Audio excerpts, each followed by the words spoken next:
Good evening, everyone. A very warm welcome to all of you. On behalf of Architects and Interiors India, thank you so much for joining us today for an evening that promises to be exciting and enriching. I'm Shiraz Khan, and I'm going to be your host for tonight. I'd like to begin by telling you a bit about this event. Architects and Interiors India's flagship property design debate is all about taking on contested topics in the field of architecture and design. A phenomenal initiative. Design Debate is a multi city event where every month we head to a new exciting city. We've conducted over 28 editions so far and traveled across India. And for our 29th edition, we have arrived at the gateway to the Northeast India, as this city is famously called, and a major riverine port along with the hills, Guwahati. So here we are introducing Design Debate's brand new theme, Monumental Architecture versus Inclusive Architecture in a city known for its holy sites, to name a few like the hilltop Kamakhya temple and the 18th century Navgraha temple, which is an astronomical center with planetary shrines. You'll be hearing a lot more about the theme from everyone present here tonight, so I won't take up much of your time. We have a lot to celebrate here today, as some of the most brilliant, absolutely brilliant names in the industry will soon be taking the stage. So, welcome to this evening, replete with knowledge sharing. And let us have a huge round of applause for Architects and Interiors India Presents Design Debate, the Guwahati edition.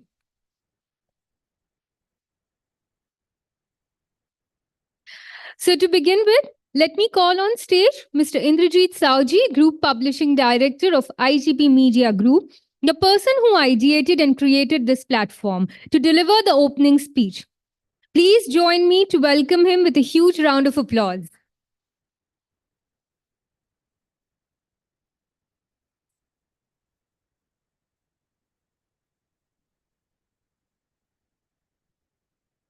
Thank you, Shiraz.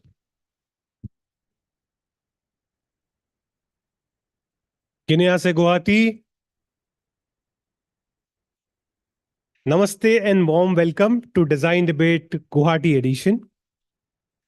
Guwahati is a city brimming with cultural richness and historical significance, where the ancient tradition meets seamlessly with modernity, standing as a symbol of evolution of design over centuries. Tonight, we gather to delve into the heart of architecture, navigating the interplay between monumental architecture and inclusive architecture, striking a balance between grandeur and accessibility. Guwahati, with its diverse architectural landscape, offers a plethora of insights into the disclosure, from the timeless beauty of Kamakhya Temple to the innovative designs of Sarighat Bridge. The city embodies the spectrum of architectural grandeur and inclusivity at the same time. As we admire the magnificent structures that define Guwahati's skyline, we are prompted to consider the importance of accessibility for all. For what significance does grandeur holds if it remains out of reach for a segment of a society? I extend my heartfelt gratitude to each one of you for gracing us with your presence tonight, infusing this gathering with your enthusiasm and intellect. Your participation enriches the dialogue, elevating it to new heights. Tonight's debate marks a significant milestone as we are bringing Design Debate to Guwahati, a city renowned for its architectural diversity and integrity. I commend each one of you for taking time out of your busy schedules to join us on this journey of exploration and enlightenment. We started this journey of Design Debate back in 2022. We embarked on a journey that has been one of foresighting dialogues and challenging perceptions across India, with a special emphasis on smaller towns. We have traversed 29 cities, igniting conversations and fostering a deeper appreciation for art and architecture. And today we are back amongst you For the second time in 2 years, I express my sincere gratitude to our curator and moderator for the evening, architect Amitabh Sharma ji, whose expertise has been invaluable in shaping this tonight's disclosure. Thank you, Amitabh ji, for being our Sutradhar, and like a bigger round of applause for him. I also extend my thanks to our esteemed panelists from the Doyens panel as well as the Next Gen panel. And please join me in applauding all of them, Ashish ji, Partha, Mr. Fukan, Chatterjee Sahib, everyone. And none of this would have been possible without the unwavering support of our partners, Ika Pidilite, Jaguar, Dormakaba, Hafle. Your partnership has been instrumental in bringing tonight's event to fruition, and we are immensely grateful for your continued support. While the physical capacity of the venue may be limited, the spirit of our disclosures knows no bounds. We have extended the reach of tonight's debate through our social channels. We are streaming this event live on our YouTube channels. You can figure out the link on our website, architectandinterioursindia.com. Before I pass on the baton to Shiraz, let me provide a glimpse into the endeavors of ITP and the profound impact we aspire to make in the realm of architecture. Amrita, can I have the AV, please?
So this is a small effort we do to connect with the industry and keep the industry abreast about the technological developments and knowledge. So let's approach tonight's debate with open mind, a sprinkle of humor, and an ardent dedication to exploring the nuances of architectural philosophy. May the most compelling ideas resonate and pave the way for the more inclusive and awe-inspiring architectural landscape. Sit back, relax, and enjoy your evening. Thank you once again. Thank you.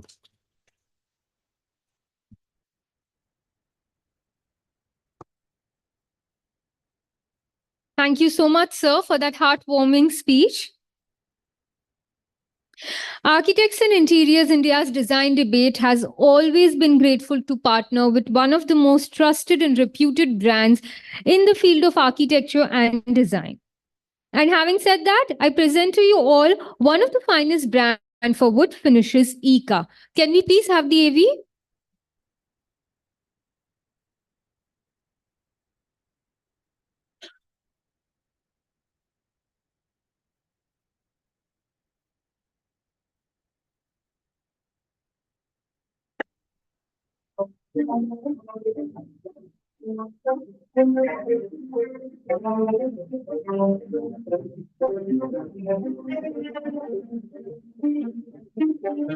Si le ha scelto proprio lui. Oddio, mi chiedo che razza di però forse non è così male, forse mi sa cosa.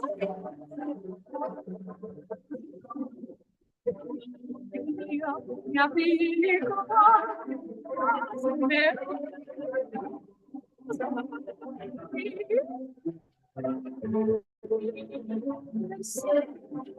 ICA, Italian wood finishes. Good taste shows.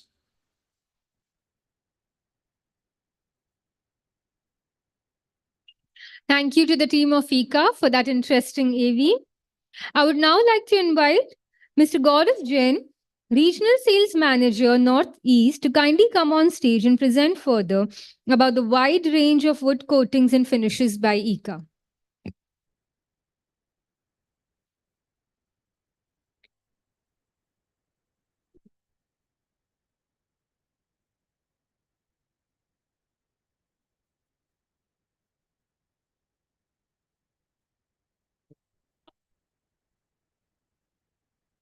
So hi, good evening, everyone. My name is Gaurav Jain, and I'm really very much pleased to welcome all of you on behalf of ICA Pidilite in the edition of Design Debate of today in Guwahati. So without wasting much of the time, I'm just coming to the point. And first of all, I just want to say that for what ICA Pidilite stands for. So we are the company which truly believes into the innovate, elevate, and sustain. Because designing tomorrow's wood finishes today is our mantra. So how it goes, what we follow for moving into these three words that we are saying here, it's not the word only, we are living that words also. So a little bit about the company and its profile, that it's a joint venture of ICA Italy and Pidilite, a brand which owns products like Fevicol, Fevikwik, Emsil, Dr. Fixit. And ICA is also a global leader in the wood finishes, where more than 50 countries ICA is operating into. And we have subsidiaries in Germany, Spain, Poland, China, and more than 2,000 plus dealers are there across the country to cater the need of the customer. So as a company, we always had a forward-thinking approach. And you must be knowing that ICA is the company which bought polyester into the market of India. So many words are there associated with the polyester.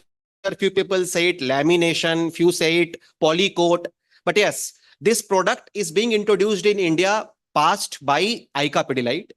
And so nowadays, we all know that the sustainability is the word. Sustainability, the greener products which are environment friendly. So we strongly believe that water-based is a product which is requirement not only for future, but for today also. And continuous product elevation. Whatever the product range we have, how can we enrich the demand of my esteemed customer and architect and interior designer needs? That's the thing that the company always pioneer and looking up to. So one of the innovations by ICA is the matte magic. So nowadays we know that matte is the word. Most of the household and the esteemed architects, interior designers are giving the reference of matte only. Gloss is a product which is automatically losing its some of the sheen because changing the customer preference. So we are the company who believe that matte has that magic, and we are strongly following the things that we can do in this category.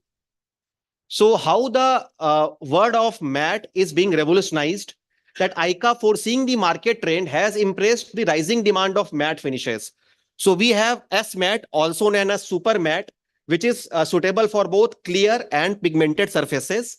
And additionally, we also have high build PU matte finishes as per the market preferences. So this high build PU is a product which we can put in between the polyester and the PU. It has the thickness, the strong build of polyester in the cost of almost like PU. So the finishes are there in our stall. I'd request all of you to please give some time and see the products that what we have been discussing right now. So SMAT is another thing which is very much popular nowadays, and we are the company who are getting it first time in the market. So it has the anti-glare finishes and the very soothing matte effect of gloss level less than 5% is there, anti-fingerprint, soft velvety touch, self-healing properties like a small hairline scratches can easily be healed with just a warm cloth. There is another product, Protecto, which I was just discussing about, a high build PU. It has 3 times higher build than the conventional PU, whatever we have been using. And 4H scratch resistance, longer durability, and available in both matte and gloss. And I strongly believe that people who are looking up to a polyester kind of finish in the matte, this is going to change the market. So suppose a client is asking to you ki there is matte finish, but I also want to get it in the polyester kind of finish. Is there any option? Till the time we had almost no option, but now we can say, and the sample of that product is there in our stall also. So now the number of the acrylic coatings for the dyed veneers. So dyed veneers is the vogue. Everywhere, if you are using the veneers on your projects, you must be getting at least 40-50% of the dyed veneers nowadays. It can be natural, it can be engineered, but yes, we say that dyed veneers are the thing which is available. So we are introducing acrylic PU coating, which is especially made for the dyed veneers or the light color veneers, because it has the ability to retain the actual finish and do not get yellow. So the word that we said, sustain.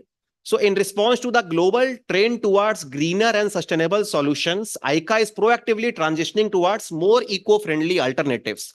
So in the water-based category, I'm giving you some example of how the other world are doing into. So Europe, where the 46%, if I say about Italy, because ICA comes mainly from Italy, and Italy is known for the decor, the kind of finishes, designs, all we admire the Italy. So there the 46% of value contribution of all the PU finishes is coming from water-based product. Poland, another story where in 2001 it was 7% only. In 24 it is 23%. UK from 2% to 21%. In India, the bar is getting a raise little bit. So if we say that a few years back, it was almost negligible, maybe less than 0.5%. So somewhere India has reached to 5% mark. And in such a large industry, even a 5% of water base as a product is a good start. And we are looking up to that this sustainability, the kind of requirement the market has for the water-based product, because we all know that fumes and the high VOC, these are the things which bother the customer, especially if it is the renovation product. Suppose a children room or a hospital or schools, there the fumes remain for some time. So this is the best option. The sustainability is the answer to all the queries if the customer is looking for more greener product. So as I have already informed, but few more things like I like to repeat for the water-based benefits like low VOC. So VOC, you must be knowing that volatile organic compounds, the kind of fumes that normally the PU and other polishes emits. So it has low VOC, stain and scratch resistance, anti-yellowing properties, no harmful chemicals, higher coverage, higher elasticity, and of course, low odor. So we popularly say water-based product as Aquabella. So a full home solutions range is there in the interior and exterior both. Water-based is best suited and looks really very elegant in the open pore finishes because of its high clean clarity, available in dead matte finish. And in Guwahati, I have seen that the love for the dead matte, especially the gloss level 5, is very much there. Many of our esteemed architects and interior designers sitting here keep recommending the G5 acrylic product to the customers, and the feedback what we have been getting is there we can get and attain in Aquabella also, which is our water-based product. So it's the preferred choice of consumers because of the low odor and specialty finish, nature wood and natural touch, for which is giving the wood surfaces a very natural kind of look. Even it's very difficult to identify that is there any coating or not. But the kind of richness it comes in the water base, especially in the nature wood and natural touch, which you can witness in the panels which we have put over there in our stall. I believe that you must love that. And in the closed pore finishes also, there are high build, excellent durability, multiple sheen levels, starting from gloss level 2 to gloss level 90, and the specialty finishes like water-based 2K interior, matte, water-based 2K interior, high gloss. And some other unique offerings, like you can see in this picture, the parquet area, the deck offerings. These are the areas where naturally the water-based products are required. So wherever you are having the deck, the parquet, you can easily provide this product as a reference. Unique offering of special effect and stains, and specialty finishes in the satin metal, antique satin metal. These are the things which are giving an edge over the regular running products in the market when it comes to the designed finishes. And another thing which is a big breakthrough in the market, most of the our partners, our interior designers, architects are asking that when we are going to launch the water base into colors. So here we are also very proud to announce that we have launched the water base colors also, where you can get more than 2000 plus matte shades, which has the enhanced smooth finish with better aesthetics, hiding at par with the solvent-based colors, and safe for kids. So till date, there was no any option in the colors for the water-based product, but now, yes, it is available. An exterior, like the poolside area or the external facades, wherever we have to use the water base, we have the product, which quick turn around the time due to the easy sandability, and it's brushable also, prevents fungal growth and mildew attack, and specialty finish in the 1K exterior and 1K gloss and matte. Both are there. So if we talk about the commercial aspect of the water base, then the per liter cost of premiumness of water-based finish over solvent-based finishes and coverage of water-based finishes over solvent-based finishes is 25% higher. Because generally it is seen that some of the contractor or consumer may ask that per liter cost is little bit higher than the solvent-based product. Then as an architects and interior designers, you must have the idea that it will give them 25 to 30% more coverage, which will mitigate the extra cost which they are going to pay for the water base. And the low labor cost, because water base, it takes less effort compared to solvent base. And due to higher coverage and lower labor cost, the effective cost implication of water base over solvent based costing is only 10%. I believe that any customer, after getting so much benefit of the water based product, will not say no. So these are some of the design showcases, and any one of you who know this place, it's a very famous piece of the architecture, and it is in India. Anyone, please raise your hand who know this place. Sorry? Parliament. Yes, our newly made Parliament, and I'm very proud to say, and ICA Pidilite is the company. Whatever the wood surfaces you are seeing over there, the entire coating work of the newly made Parliament is being done by the ICA Pidilite. So I think that this is a matter of pride, and we must give a big hand for this. So there are other few things also, like some of the big firms who have given their inspiration, their codes toward the water-based coating, that what are the things that they are looking up to, and how much water-based product is matching their philosophies are also there.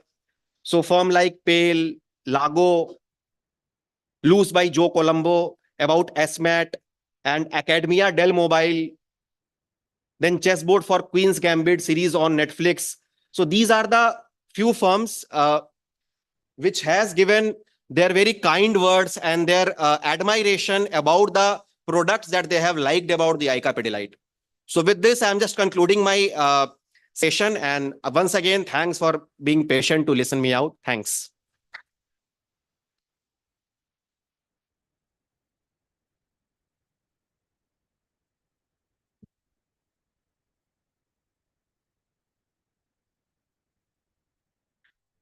Thank you so much, Mr. Gaurav. That was a very impressive presentation.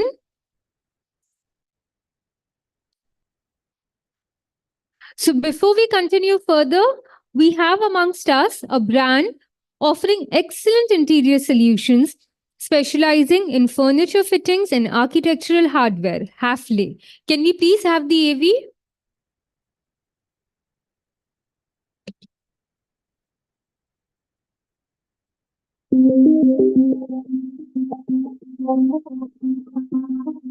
How do we want to live and work in the future?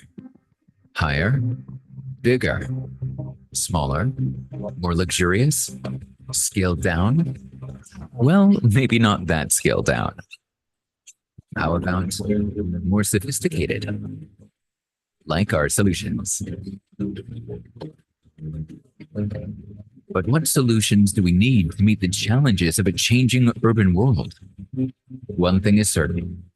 As space is becoming increasingly scarce, it needs to be reimagined, because the value of space is not measured by square meters alone. What counts is to make something out of it.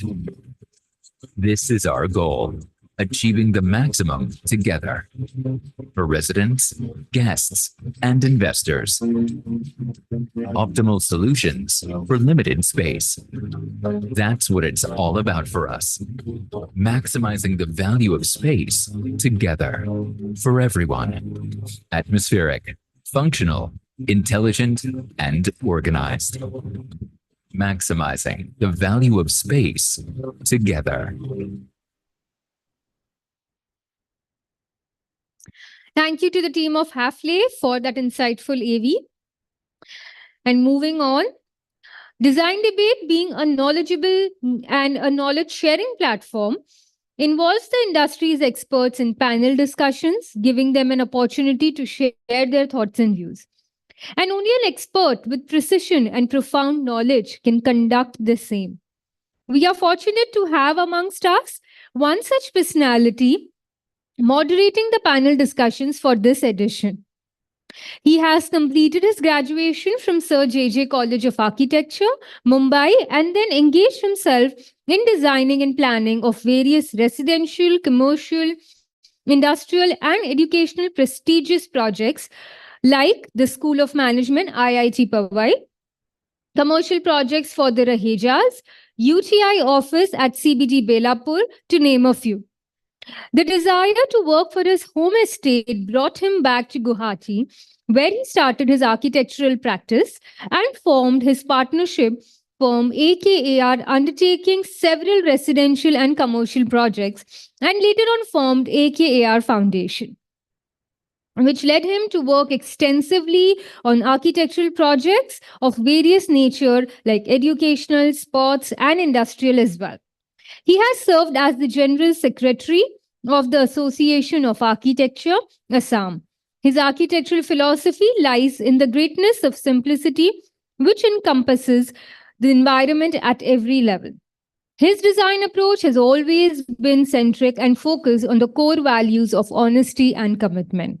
Ladies and gentlemen, please give a huge round of applause in welcoming our curator and moderator for tonight, Architect Amitabh Sarma, Principal Architect from AKAR Foundation. So can we please have you on stage? Welcome to the show, sir. I request you to please address the evening.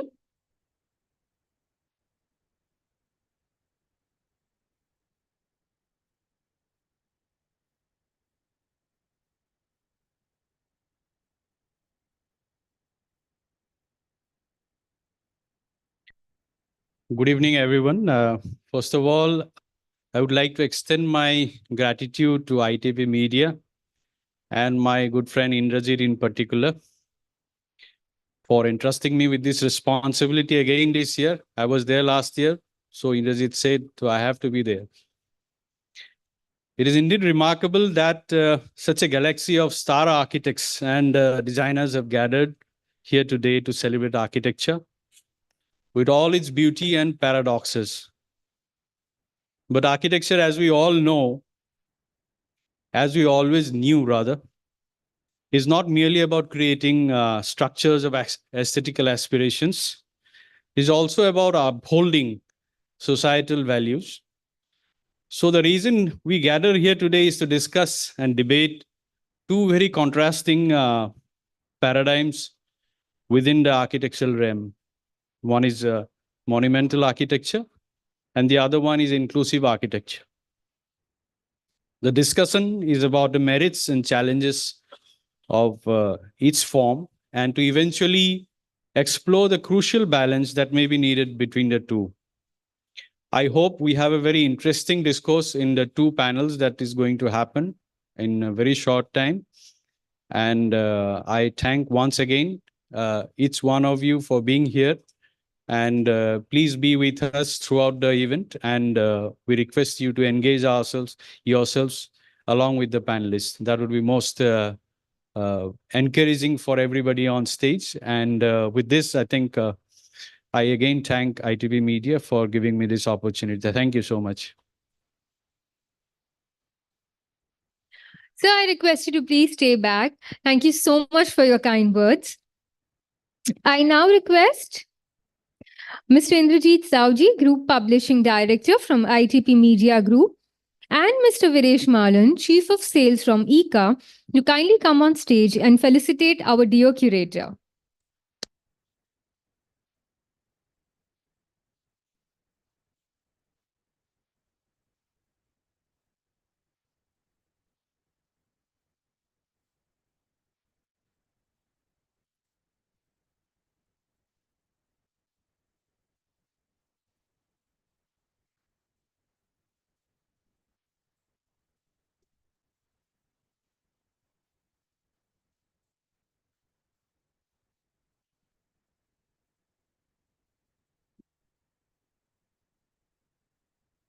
Thank you. And as we move ahead, we would like you all to know about a leading brand in the segment of bath and light and its exquisite collection, Jaguar. Can we please have the AV?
Thank you to the team of Jaguar. I would now like to invite Mr. Sachin Shabra, Head Wellness, to kindly come on stage and present further about the exclusive collection and services by Jaguar. Thank you.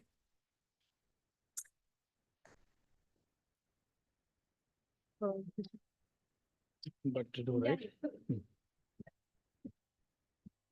Good evening, everyone. Thank you so much for sparing your valuable time. Welcome all the designers and architects.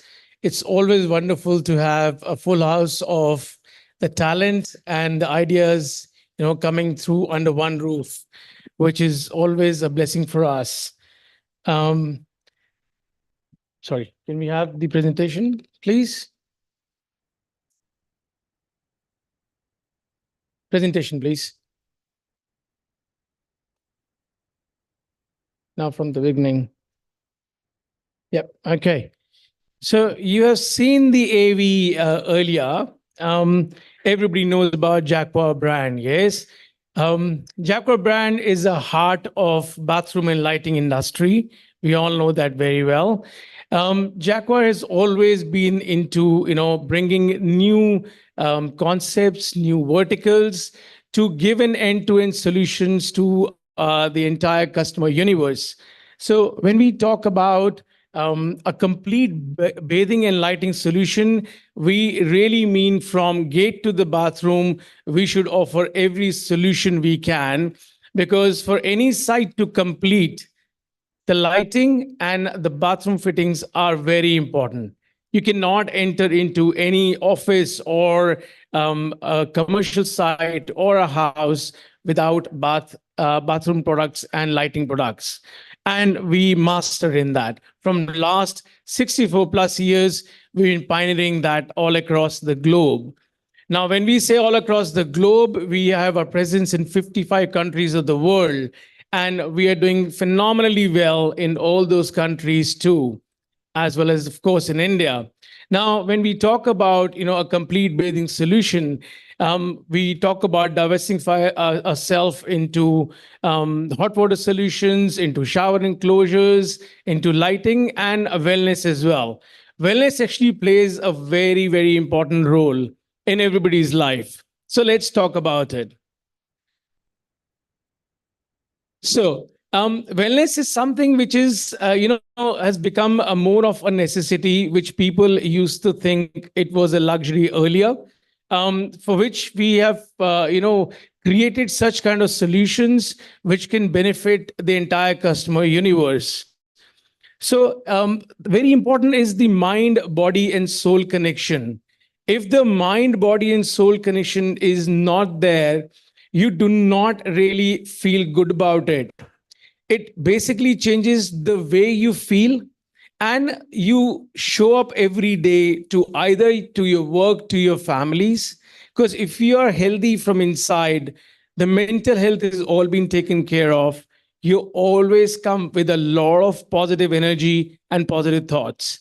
So that becomes, a very important thing, the way you show up every day to the people, you are interacting with. Now, when we talk about these challenges of modern life, I'm sure doesn't matter what industry we belong to, we go through these things every single day. There is pollution everywhere, there's hectic life schedules, there's unhealthy food habits, and physical inactivity is out of the question because of the pollution. People normally don't move out for these things. But what is the solution for this? This is what we'll talk about. But having a hectic schedule can actually bring a lot of differences in your life. For example, you will see a fatigue, you will have a stressed look, dry and dull skin tones, and early aging on signs on your face and your body too.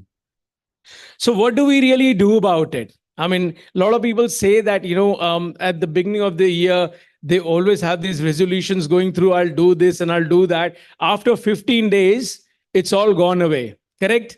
It always happens. And that is very, very normal though. But it has become a necessity now for people to think about it, that how we should inculcate wellness in our life. Because if you are well from inside, your mental health is being taken care of, you will do a lot of positive things in your life, which will in turn increase your productivity in a big way. Now, when you have these wellness in your life, these are the benefits which comes out naturally. Instead of using any concentrates or chemicals or any kind of, creams and all, this is the natural way of healing yourself. All this leads to one thing. It is improved life. And improved life takes you on a healthier way. Health is a larger chapter. Wellness is one part of it. And I'm sure everybody understands that, because being healthy is the way to go. This is new normal, I should say.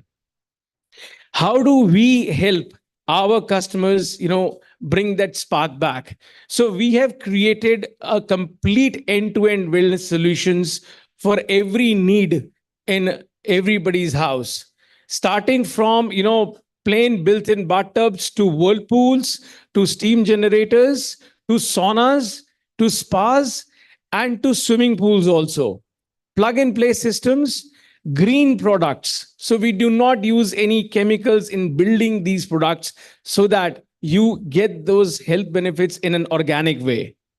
This is why we stand tall in those 55 countries, supplying globally without even changing a single screw in our products. That's how confident we are. We will talk about that in coming slides though. So when we talk about complete wellness solutions, do you think it is only going to be in high-end residences or hotels or builder projects, or is it for everyone? My answer is it is for everyone. So let's talk about where we are right now in Assam, how many of the projects we have done, how many hospitality projects we have done, and how many retail sites we have done so far. Just to name a few to start with, this is all what we have done in Assam and outskirts of Assam. So Guwahati, Shillong, Aizawl, Imphal, we gone everywhere. So talk about retail bungalows, apartments, hotels, hospitals. In Guwahati, we have gone into hospitals also where the doctors are treating their patients in a natural way through our saunas, spas, and steams. That's how, the industry is moving towards. And this is a fine example of, the reach to every apartment, to every bungalow, to hotel projects, and to builder projects. We are all there to provide an end-to-end solution to our customers. Then let's talk about a bit more detail about, as I said, from a built-in bathtubs to a swimming pool. So even a plain bathtub can give you health benefits coming out of it. Freestanding bathtubs, we are completely in detail with a lot of options available. We've done larger projects with these freestanding bathtubs. Again, we are the only company in the world who provide 10 years of warranties on these bathtubs. No one in the world gives this because of the raw material we use in these bathtubs.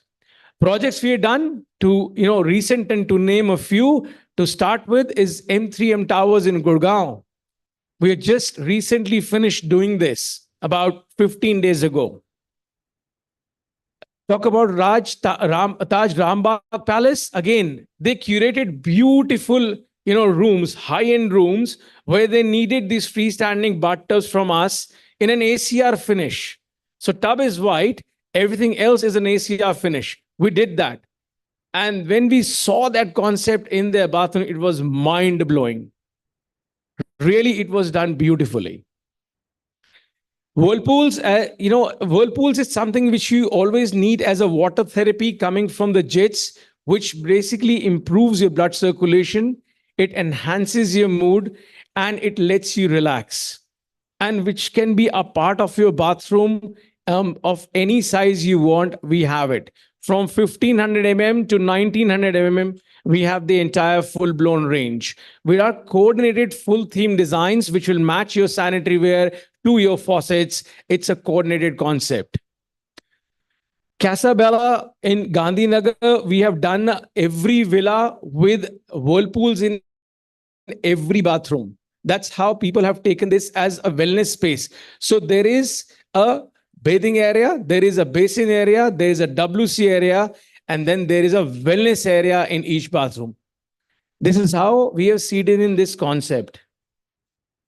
Saunas. Now, people say saunas is not for India. I beg to differ, because saunas can make you sweat naturally. People cannot stand out in the pollution and be under the sun. They need these products which can help you in your joint pains. It can help you sweat naturally, and it improves your blood circulation too.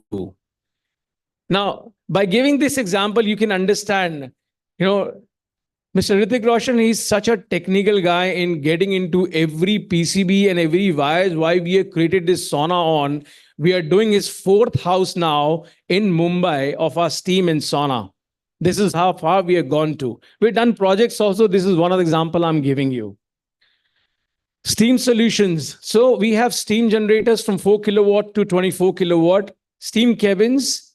We got multiple solutions available to offer.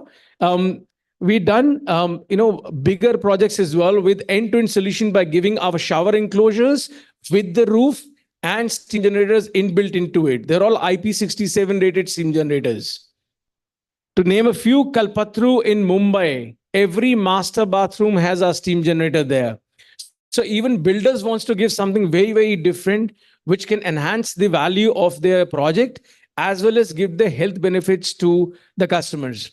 Nobody wants to just go to any wellness centers and gymnasiums now these days, especially the women of our country. They are very, very, mindful of the hygiene factor, which is really a matter of concern, which people should think.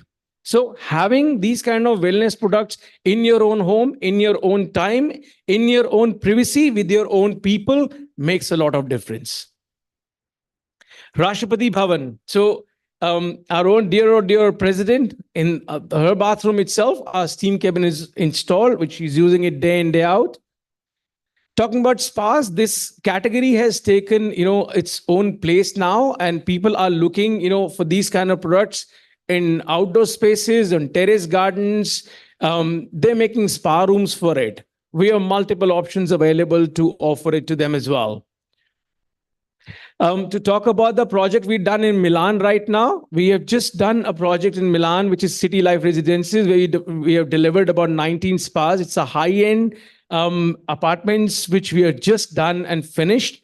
We are just doing another one in Rome right now as well. So imagine a kind of a product which is global CE certified going across the globe, an Indian brand which is most liked and loved by entire world. We really feel proud of doing so.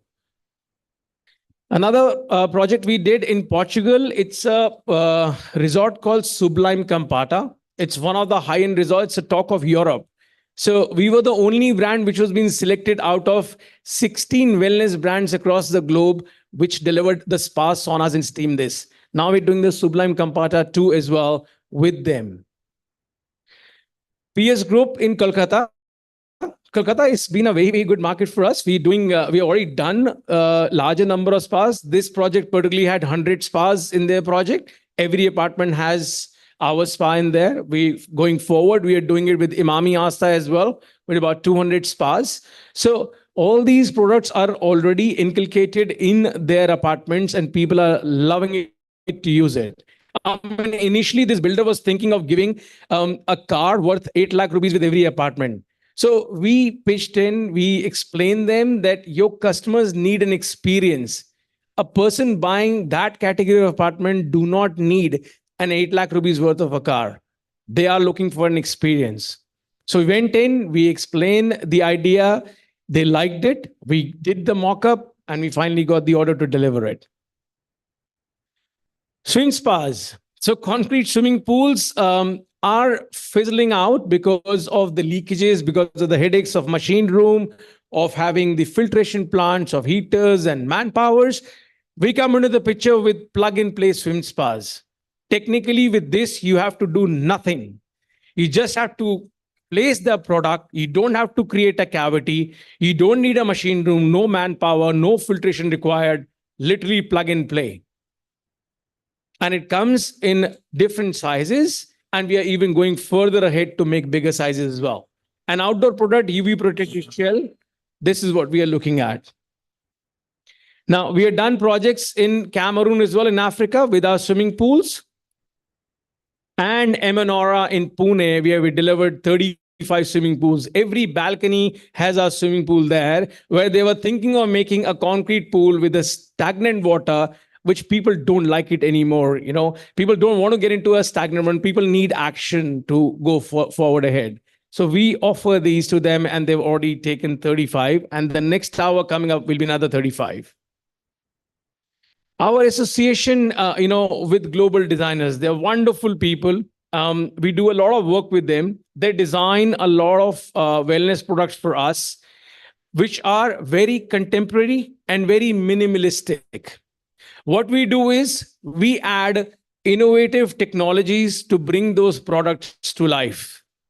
One of the finest what we have done is Artist Tiara Oxypool, which has been designed by one of these designers. Now, Oxypool, why we did an Oxypool, there was a very strong science and logic behind it. So the concept was oxygen is required for everyone to breathe, but there is a larger picture to it. Oxygen is required inside your entire body. If the oxygen is not there, you will not have a good feel factor. And that is a truth of life, which everybody strive to do. We have seen this back in 2020 and 2021. Okay. So what it actually does, that oxypool system, the pump creates tiny little micro oxygen bubbles, which is less than 0.2 microns, which penetrates in your body, oxygenates your body and hydrates your body. It basically produces collagen, which is a protein in your body, which basically softens your skin and makes it really, really soft and smooth. It improves your skin tone, basically, right? Now, when your body is oxygenated and hydrated, you feel rejuvenated and you feel relaxed as well. It recharges you. Also, the chromotherapy light given in this tub actually helps to bring your melatonin levels down, which helps you relax and makes you sleep better. So what I said in the beginning, that it's the way you show up every day. So if you're rejuvenated, you relax, you're recharged, your days are going to be productive, day in, day out. Now, another fine example of Claridge's Hotel in Delhi. So they had all the whirlpools, and when we gave them this idea of having the oxy pools, believe you me, he did not even took more than 24 hours to take a decision. He threw all the whirlpools out and brought all the oxy pools in, and the feedback from them is phenomenal. They said, my customers who are coming to the hotel who are trying to use this, they said we never used such kind of thing, and a lot of benefits coming out from this product. So that was another classical example. Karan Johar, the most first person of Bollywood, has the same thing in his house as well. So we have done that. We're proud of doing that because these people are well read, well traveled, and they want to have the solutions offered by us, which can give them a lot of benefits and not a hassle. Another fine example of that designer products we have spoke about is Artist Quadro steam cabin, a plug-and-play steam cabin with no acrylic, everything inbuilt into it. All you got to do is just hook up to a hot and cold point and just start running it. In turn, you get a smart bathroom concept which tells you what's wrong with me. If there's anything wrong, please go fix it. So all these things coming up, hassle-free products, plug and play, has actually, given us a lot of confidence in going forward and bring new concepts to life for our entire customer universe. A.R. Rahman has recently just taken this Quadro steam cabin in his house in Chennai. So we do bring a lot of concepts, from the house of Jaguar. We believe that, all these ergonomics should meet the water therapies to give the utility, the safety, the benefits, and aesthetically, it should be good as well. So this is what we strive to do. Thank you so much for being a wonderful audience. Thanks a lot. Thank you.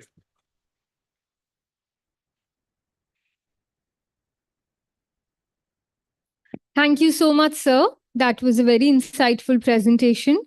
I request the hotel team to kindly set the stage for our next session.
Thank you so much, everyone, for your patience.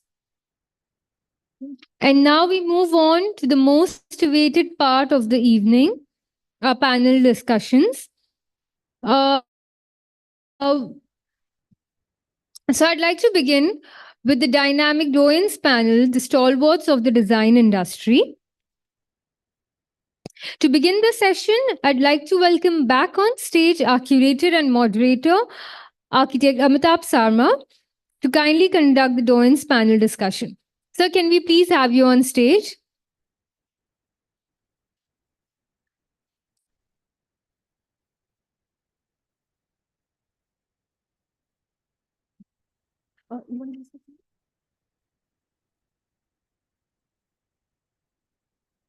Good evening once again. I'd be calling up the Doyen panel participants one by one in a very random order. First of all, we have our very renowned architect, Ritik Hajarika, with us.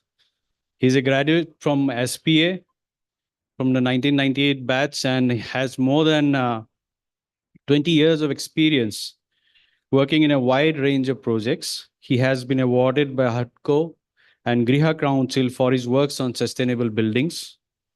He has worked as a consultant to UNIDO, World Bank, etc., and has also served in various planning and master plan committees for the government of Assam. Over the years, he has worked on various design projects with some reputed international consultants. He is currently engaged in various projects covering institutional, healthcare, and hospitality. Ladies and gentlemen, please welcome architect Ritik Hajarika on stage.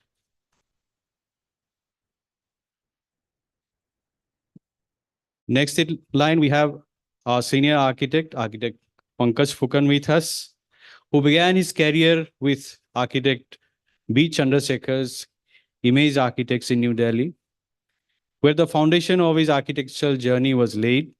He established Pankaj Fukan and Associates in 2001, where he had the privilege of designing corporate offices for leading organizations like the STPI, Hutch, Bharti Airtel, Tata Telecom, and others.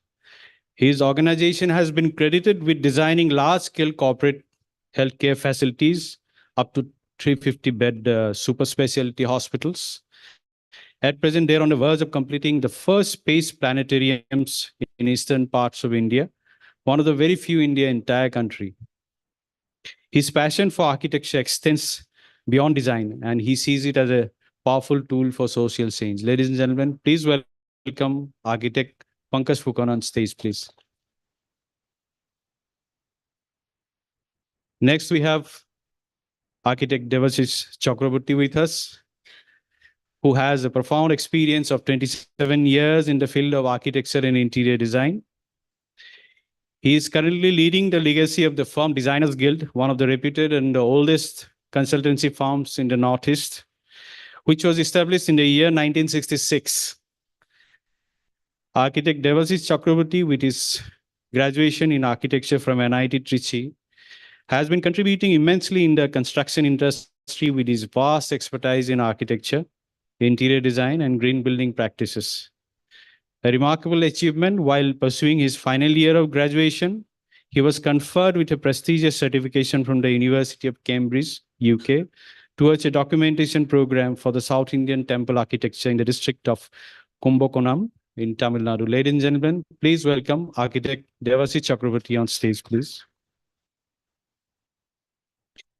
And the biggest surprise package of this panel is architect Parthajit Sharma, who just joined us on his way to Guwahati from Pune just yesterday, and we hijacked him for this panel in a way because he was on his way to some other place. We will not disclose that now. He's an architect by profession, architect by qualification, I'm so sorry, from Sir J.J. College of Architecture. Parthajit practices workplace strategy and workplace change management, consulting large corporate clients on new ways of working. With an employee-centric focus, Parthajit is the founder of Mumbai-based iDream and also represents the work of London-based AWA in India. A Chevening scholar from Oxford University, Parthajit currently co-authored the book called Work Made Easy, which lays down a framework for employee-centric workplace transformation in hybrid ways of working. Originally from Guwahati, Parthajit has made Maharashtra his home now for the last 34 years. Ladies and gentlemen, please welcome architect Parthajit Sharma on stage, please. And last but not the least, we have interior designer Ashish Agarwal with us, who was the founder and principal designer of Ashish Agarwal Interiors. He's a gold medalist from IIT Delhi and I have completed more than 400 residential, commercial and retail projects since 2005. His client profiles ranges from highly successful professionals, established business owners, and real estate developers. His recently completed project, The Whiskey Company, has won Icon of Whiskey Award, which is the highest in the world in this category. His passion for bespoke designing and eye for luxury details have made him one of the most sought-after residential designers. Ladies and gentlemen, please welcome interior designer Ashish Agarwal.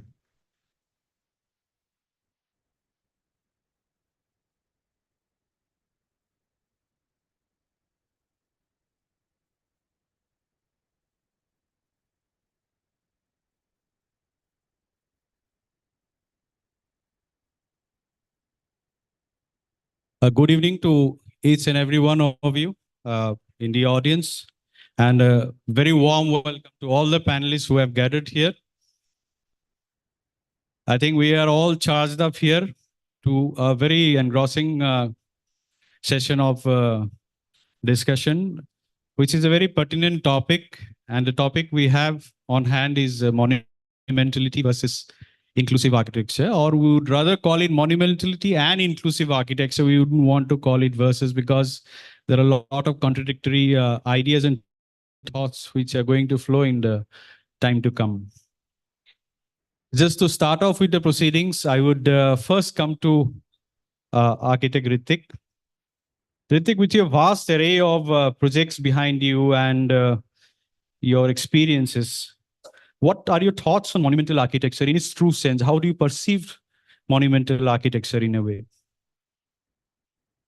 Okay, thank you, Amitabh, for your introduction, kind introduction. And when I first came across this agenda for discussion, I know when we talk about monumental architecture, I was thinking whether we are looking at monumental architecture in the historical sense, or you are looking at what is now replacing monumental architecture, which is like signature architecture, signature buildings. That's what we call iconic architecture. So I think for me, it's as we progressed, what used to be monumental, I think is now iconic, is now signature.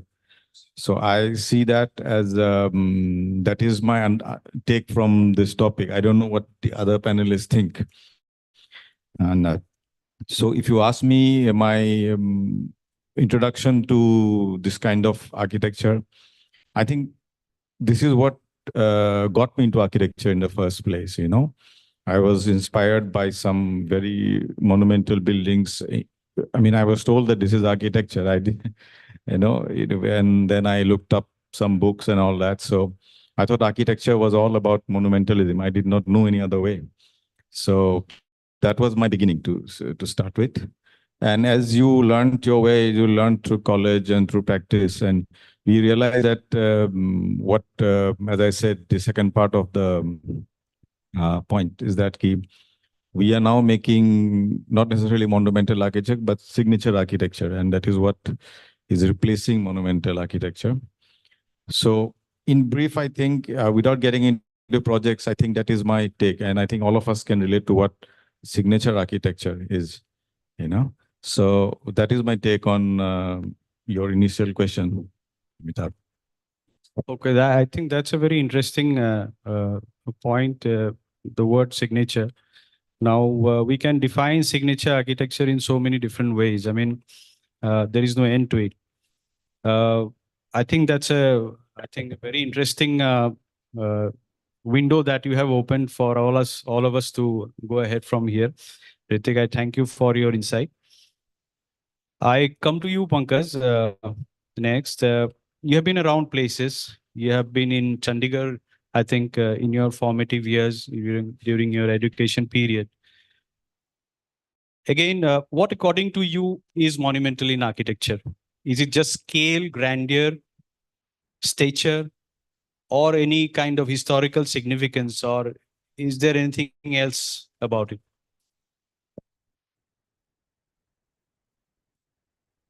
First of all, thanks, Amitabh, for a question. And thank you so much for a special mention about Chandigarh. So this has been a love city for me. So I cannot forget about Chandigarh. And it has given me a lot of impressions from the blending of historic architecture along with modern architecture from that particular monumental city, I would say. Coming back to point, for me, monumental architecture is beyond that grandeur, that large-scale structures. It is, you can say it is multifaceted. And to be very precise, monumental architecture is actually, it is by the people, for the people, and of the people. So you say to create a monumental structure, or it may not be a structure, or it may be anything, any architectural element. You need a lot of people getting engaged, right from the architects, artisans, thinkers, and a lot of socialists, people from societies. They get engaged and create these monuments. That creates the inclusiveness, actually. That brings people together and bring emotions to the project. Next, it is for the people. First one was by the people, next is for the people. The for the people means it is for large number of peoples. The job that is been constructed or conceptualized by a lot of people, that will be ultimately used by a lot of people again. That means that is a public building. So monumental, most of the cases, you will say monumental buildings are public buildings. Mostly. It gets used by publics. And after that, it used to be respected, observed, seen by, again, a lot of people. So that means, for me, a monumental structure is beyond scale, that is by the people, for the people, and to be excited, to be admired by another lot of people. For me, the definition would be like this. I think Abraham Lincoln would have been very pleased today. And that's a very interesting analogy that we have heard today. And I thank you, Pankaj, for throwing open such interesting insights here. And I think we'll come back again to you with that in the second round. I'll just quickly go through all the panelists with the first round of questions, just to have their insights into the thing. There was this, how would you again approach projects? I wouldn't say projects as such, but how would you approach any assignment given to you which requires a certain degree of monumentality, or rather, how do you define something which you feel is monumental in character?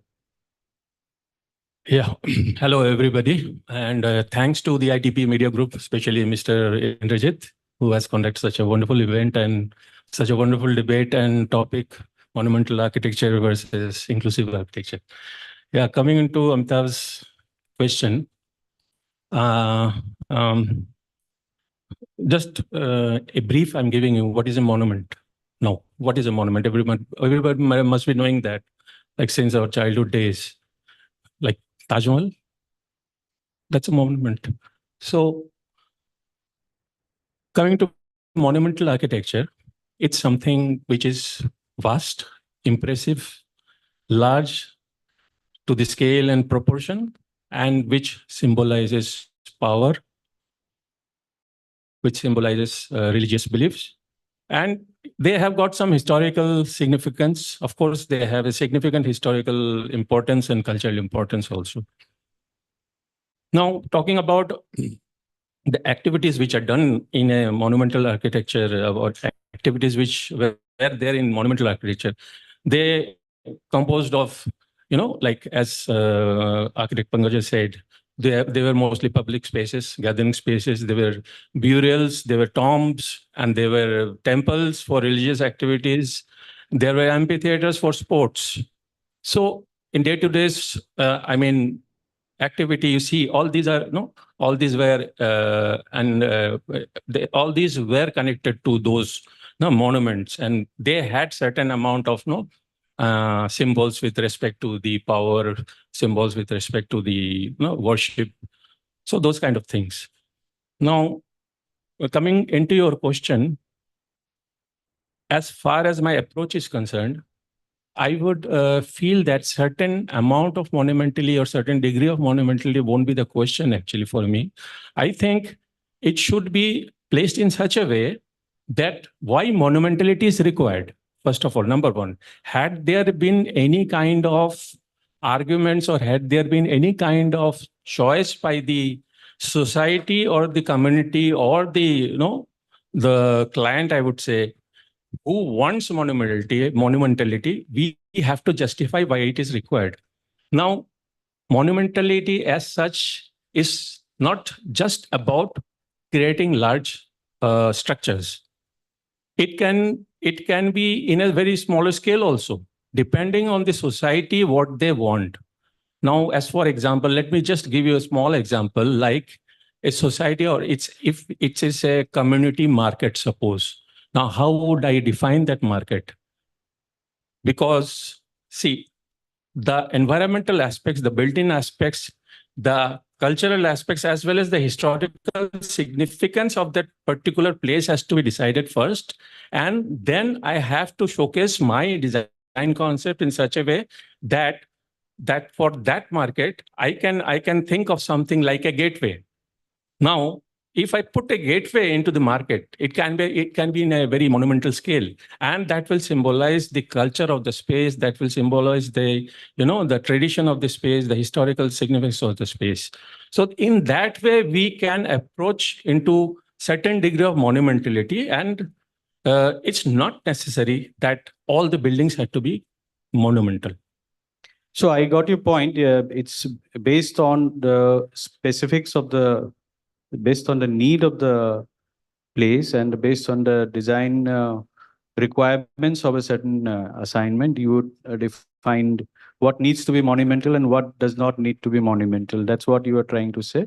Not everything needs to be monumental in an assignment. It is based on the specific need. See, in the ancient days, it started off as power structures. Most of the ancient monuments, if we go down history, go down 1,000 years back, if you go down to the Greeks and the Romans and all the others, mostly designed to humble the people to an idea, basically. Did it leave any space for the individual? Parthisit, I'll just come to you. It's a very radical kind of question. Yes. Yes. Me? Yes. It's out of syllabus for me. Anyway, go ahead. So you've been offering your services to large multinationals across different cities. Are there any learnings that can be deployed in the public realm regarding this sort of balance that we are talking about today, this balance between monumental and inclusiveness. I mean, first of all, thanks for coming to me at number 4, because I was thinking, how do I respond to this? Because I by no way claim to be an expert in monumental architecture. Disclaimer, big disclaimer. So I think the way you have defined it has really been helpful, and I do see a linkage. Just to set the context, the workplace strategy that we do essentially is about understanding the end user's real aspirations. And so what you said, Abraham's Lincoln's dialogue, by the people, for the people, and of the people, is really what we do in the corporate scenario. I mean, since I graduated from architecture in 1995, it's always been corporate offices in one form or the other. And the other thing which you do, of course, is change management. So when they have, all of you have built those monumental and iconic structures, we help people acclimatize to them, because even if something is really good, what is important is people use them for the intended use, and that's what we specialize in. I mean, I was just reading an article on the plane when I was hijacked, and there was this article which said that there are companies in Hyderabad and Bangalore where the CEO has actually asked them to come back to office or else. I mean, this is how the journalist actually wrote. I'm sure the CEO didn't say it this way, but organizations are struggling a lot in getting their people back in their offices now.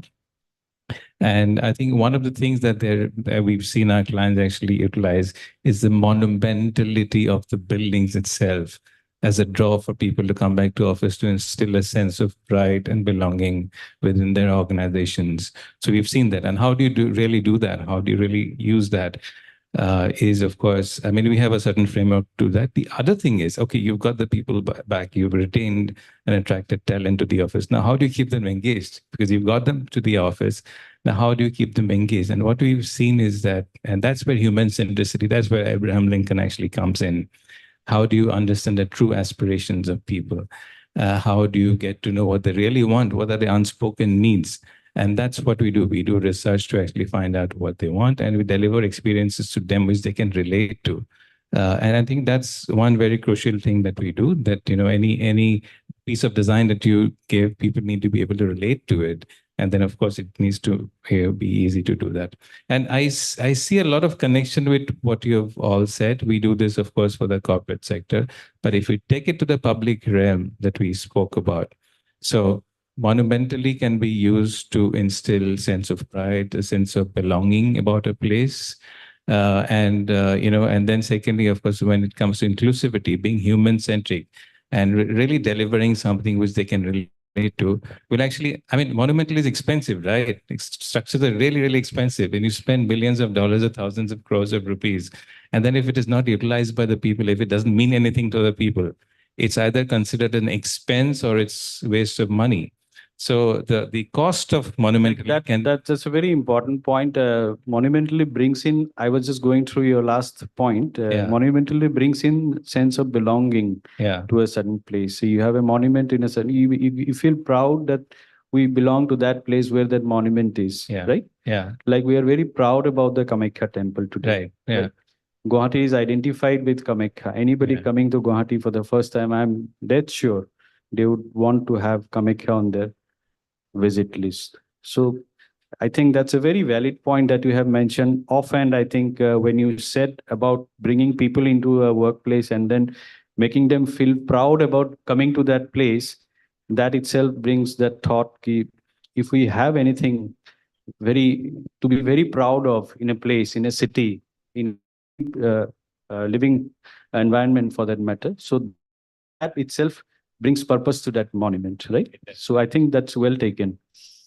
Would you want to add anything to that?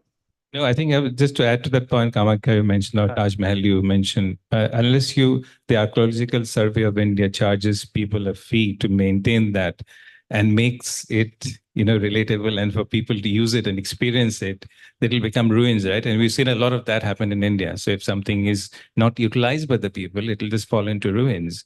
And so that is also important. So inclusivity and monumentally has to go together for that to, I think, survive the times in a way. Exactly. Yeah. We'll come to that once again.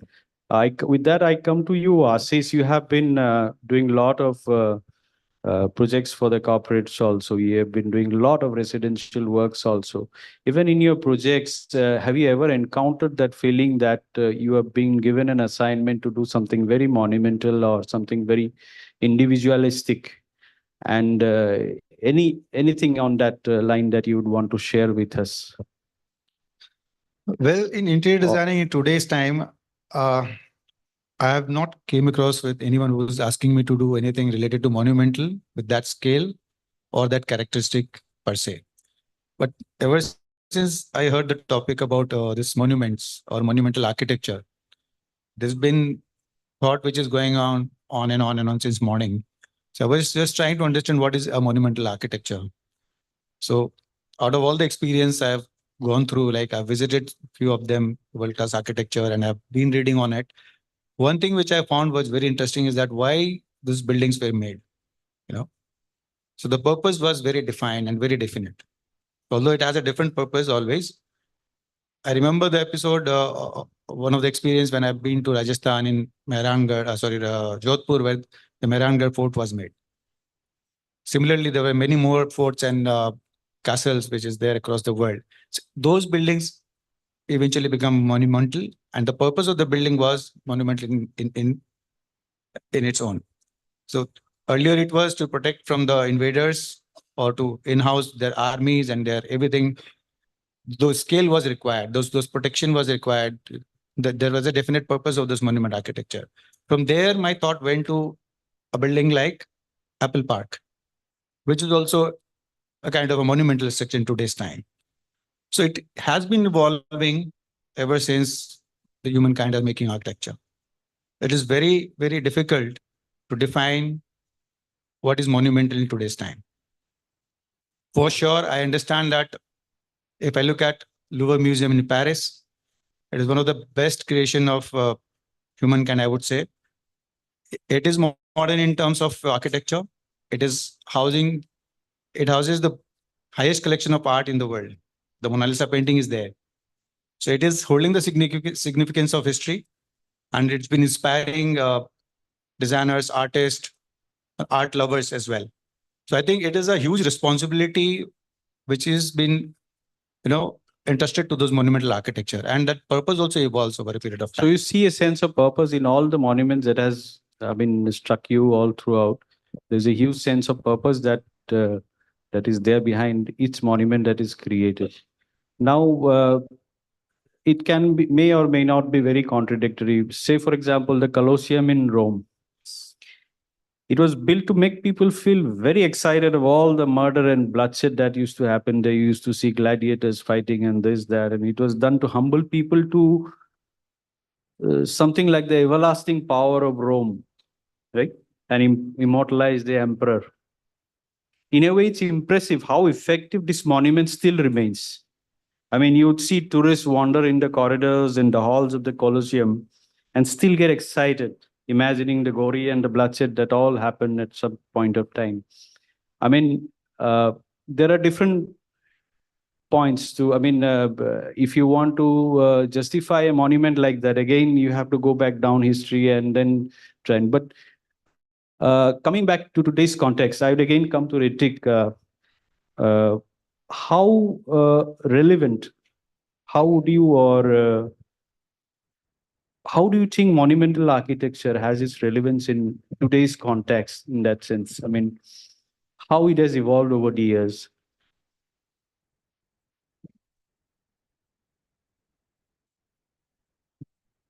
See, monumental, when you say in today's context, there are two, three things. One is things have changed, the dynamics have changed evolved rather. At those point of time, we knew the builders of these monuments, the rulers, as Ashish mentioned, and the Kokoj also mentioned, they were the creators of the monuments.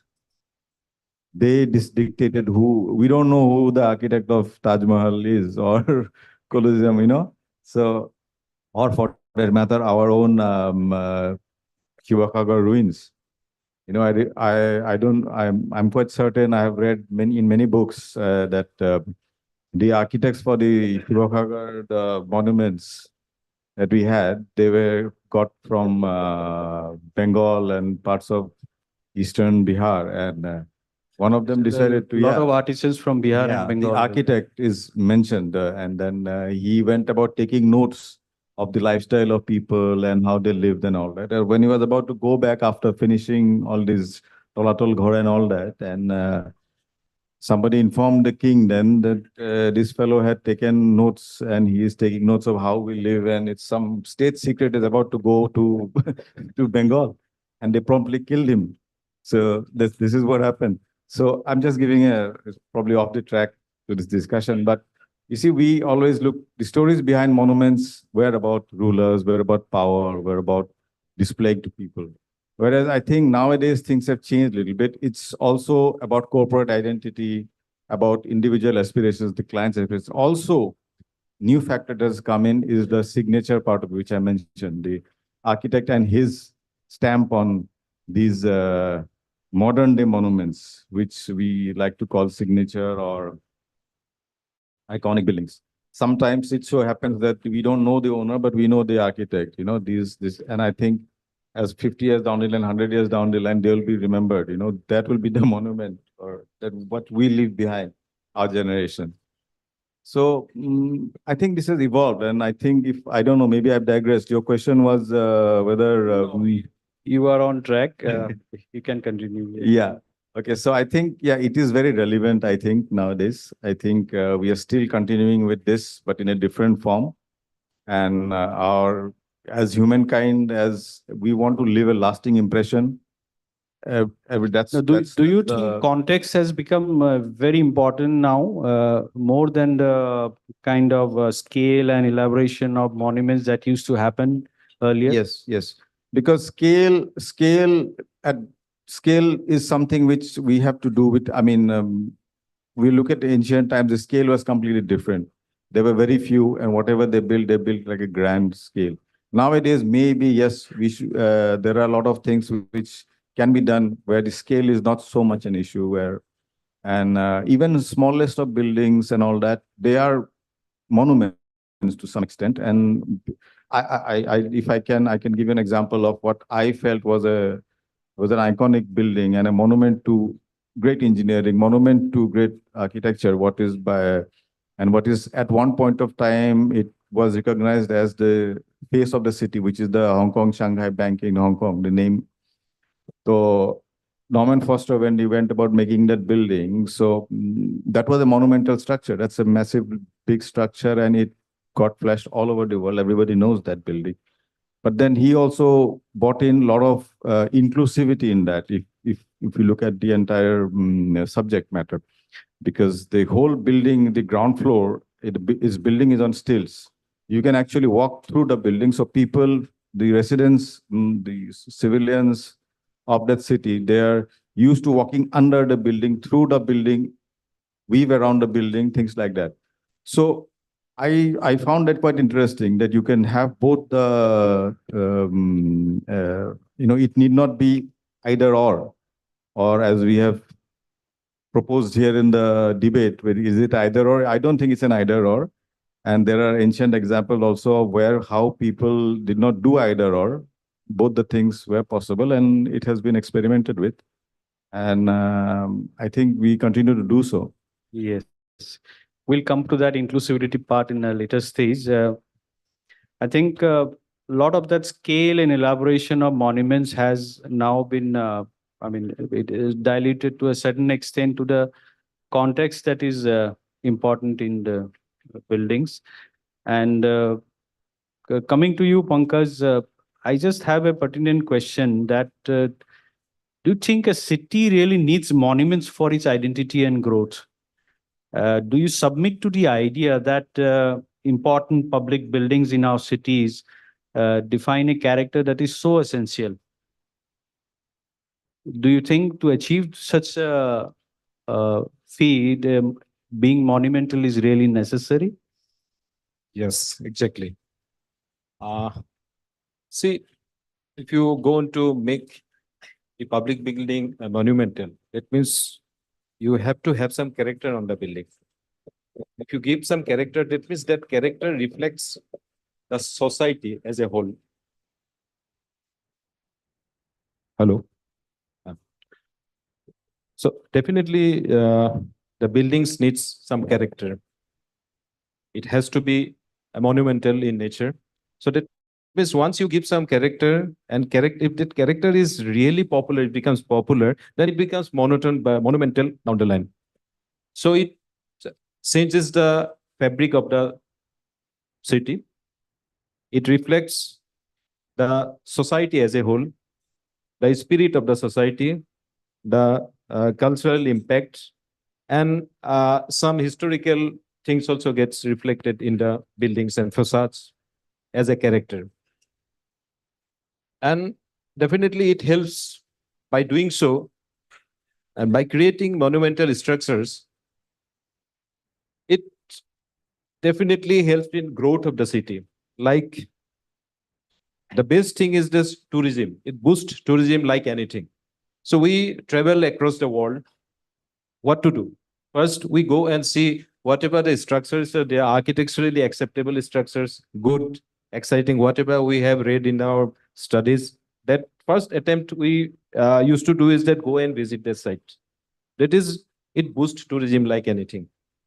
Then next things that helps out is the education. Suppose you can you have some good monumental structures and you have some educational institutes from where you can take the students and faculties together. They can go and they can have workshops over there. They can physically experience the structures, and next time that things can be further put to the society back from those students. And above that, these monumental structures creates true urbanizations. After a building comes up monumentally, the area gets urbanized. The society gets urbanized. The people's mentalities get uplifted. There are a lot of factors which ultimately helps in growth of the city. And it, I like see the other day while exploring this special topic in my office with my co-workers. They actually, it's from their mouth. They've explained me about this Usa Anirudh Park in Tezpur. You will find a trail over there. A trail itself is monumental. This is beyond a footpath. Once you move on to that trail, it's just blend with the nature, blend with the landscape. Experience. It's an experience. The experience can be monumental. And that brings the tourist into that place. They feel spirited. And by doing this sort of things, I think each and every city should have monumental structures to contribute to the economy as a whole. This is my belief.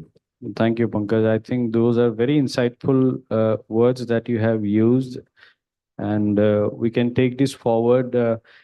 Devasis, again, we move around the same thought that most of the cities succumb to create this. I think I am echoing what Pankaj has already said, that we succumb to create monumental architecture for tourism, for identity and to raise its economy. Do you support that cause? Yes, I support that cause, truly support that cause. Now, let me tell you, first of all, like when the tourism is concerned for any place, like any cities, it's very essential. Why? Because it has to generate, it has to have some kind of sustainability. It has to generate livelihood. And the place has to be sustainable also, and because it has to stay for ages and ages. Now, tourism, no doubt, is a very important factor. But tourism should be done, the tourism or the architectural buildings or the architectural projects which are concerned with the tourism should be done in such a way that it should always reflect the identity of the place where the tourists come. Now, as you have spoken about the Kamakya temple, people here coming over here, they will visit the temple for sure, and they will have keep the memories on.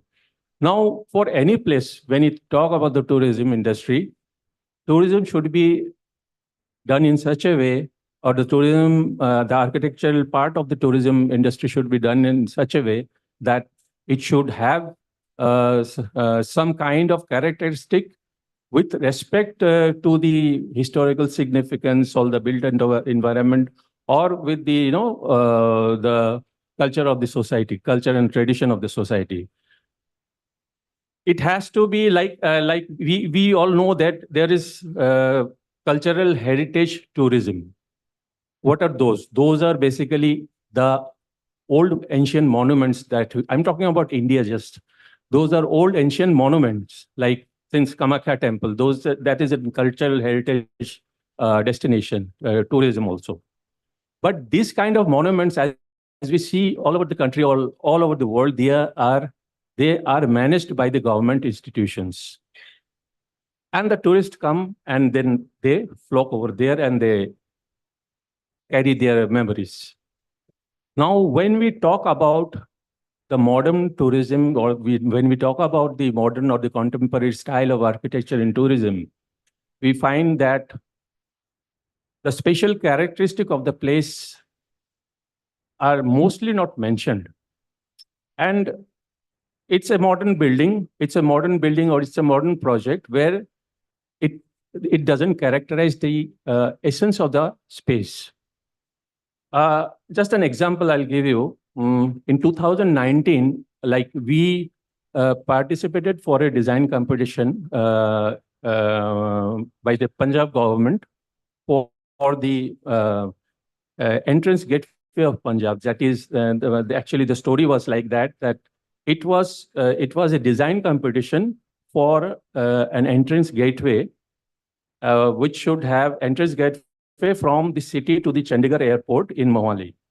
Now, this entrance gateway, the theme was such that this entrance gateway has to be, number one, monumental in structure. Number two, it should carry the essence of the community of Punjab, the spirit of the people of Punjab, and then it should always symbolically it should represent the character of the Punjab state. So there, like, it has already been built. Now the award, I think, got the award was I think received by Nexus consultancy, something like that, and the gateway, I think, has already started.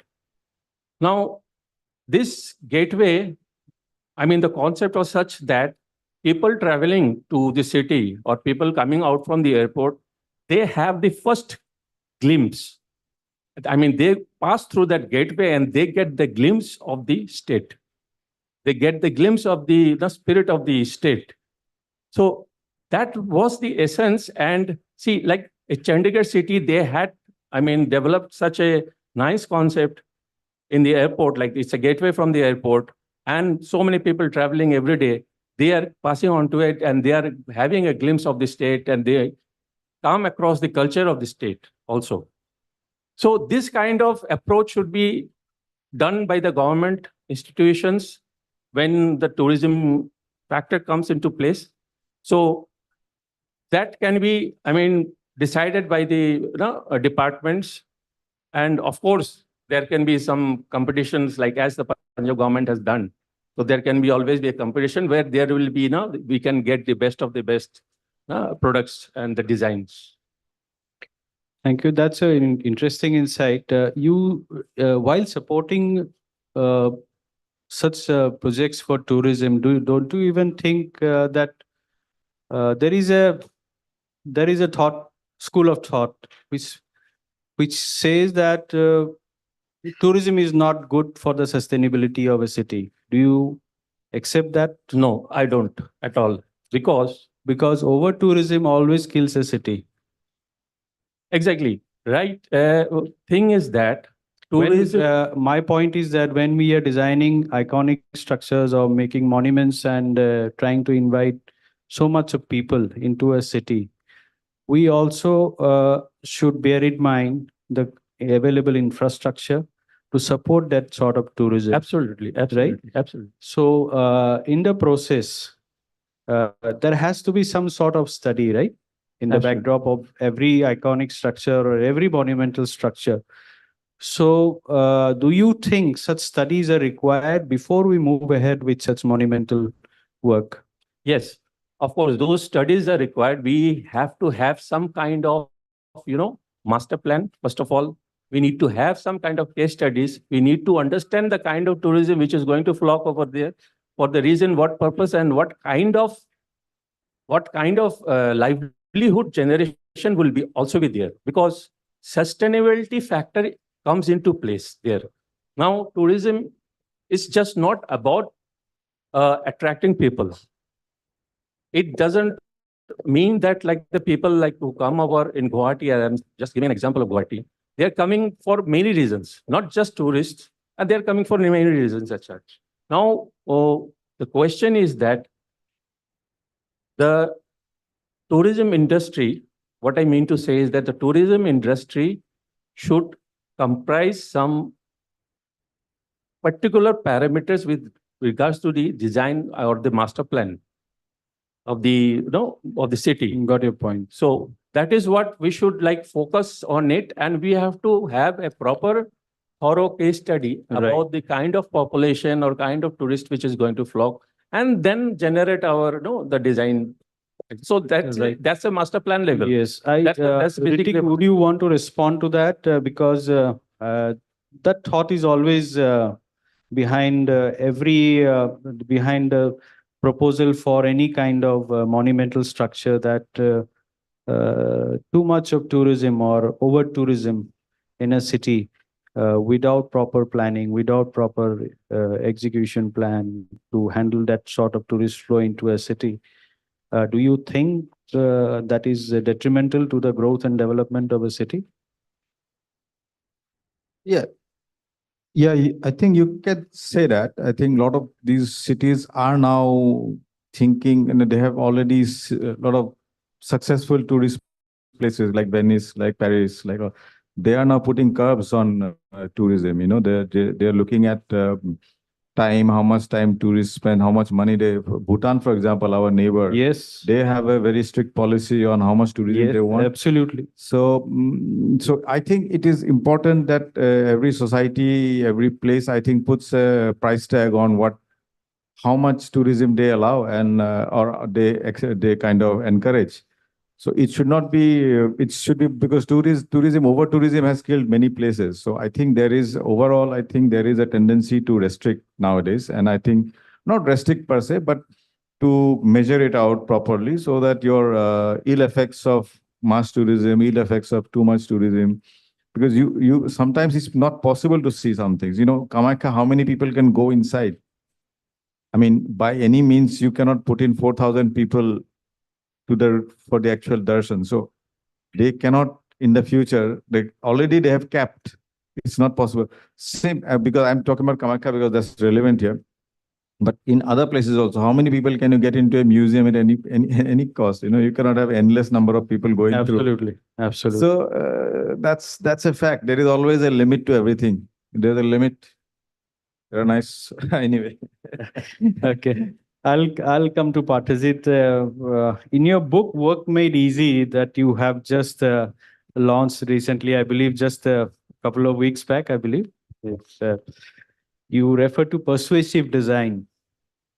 Do you think persuasive design can be used to make structures and public spaces more inclusive? The short answer is yes. I'm just conscious of the time. But if some of you have seen that documentary on Netflix, Social Dilemma, if you've seen that, has anybody seen that? And they speak about the fact that persuasive design is actually a field of design which is used to create addictive apps. I mean, you get hooked on, right? When you get up in the morning, do I go to the bathroom first or check my mobile first? That's a big question. Somebody spoke earlier that it's very difficult to kill habits. You commit to the gym on the 1st of Jan and then lose out. No, I kind of disagree. If you study human behavior, you can actually break And architects can design human behavior, and that's where persuasive design comes in. So essentially, very, very short, you have to make, when you design a piece of a product or a piece of architecture, you have to make it relatable. Like you spoke about temples, so people have to find a connection there. Either I connect religiously or in some other way, meditation wise, and there has to be ease of work. I need to take less effort if I have to execute it. If these two things factors happen at the same time, any human action will happen. You've come here today because you relate to something, and it's probably easy. So just back to the tourism point, which is being discussed here. Yes, and I think some political parties are using that a lot. They show you more and more of the same thing all the time to make you go to a certain new city where they developed a new temple, because you kind of relate to that, because the more you're seeing more and more of that, and then you make it easy. If these two things don't happen at the same time, that human action will not happen. So yes, answer is yes, it is possible to do that in the public realm as well, what we've seen on Netflix. Thank you so much, Parth. These are different insights that are coming from people from different background, and Partizit is being specialized in workspace design. I think it's a wonderful new insight altogether. Coming to you, Ashish, again, I'll come to that pertinent question. Do you think monumental architecture has its relevance today in today's context? I think it was there, it will be there, and it is there very strongly, I feel so. And I think we as a designer, and particularly architecture fraternity, should take it very strongly. Do you think functionality and yes. So user I'll come to the point. experience and inclusivity will precede those aspirations? Yeah, it has a lot of advantage if we make monumental architecture in any city, for that matter. Firstly, like Pankaj said, that it helps you to expand the fabric of the place, be it a city or a state. How do you expand a city? If I make a monumental architecture outside a city, people will look forward to shift there, because now they know the place through that architecture. It is very, very important now that we make monumental architecture, be it modern in shape or design language. It does not need to be like a very ancient. It can be a modern architecture, which is eventually going to make history and become a historical significance. So I think it is very, very important. It's not only bring tourism. I just want to make a point on tourism point. We had a very elaborate discussion on whether it is going to be harmful for us. What you're trying to say is tomorrow, today's monument is tomorrow's history. Absolutely. Yes. This is how things evolve. So I have a couple of points to make here. That's how we should look about it. Absolutely.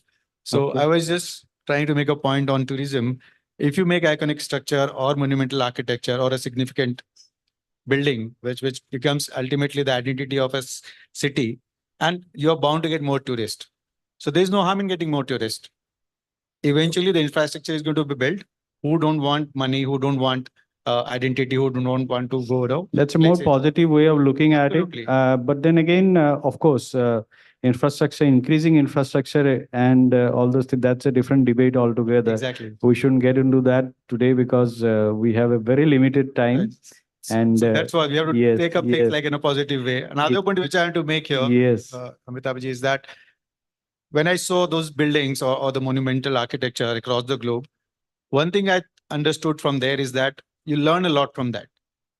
And those are the public money who can make those structure possible. Even in today's time, if you take Guwahati as an example, like an assembly which has been made, unless it is an iconic or a monumental kind of a structure, we won't get respect. The public administration will not get respect even if someone is walking inside. Maybe a court. So that holds that power. The architecture has that power to have that, the Yeah, stature. that brings us to a very important point. Like in a city, like these are the three pillars of democracy, right? The judiciary, the legislature, and the other one.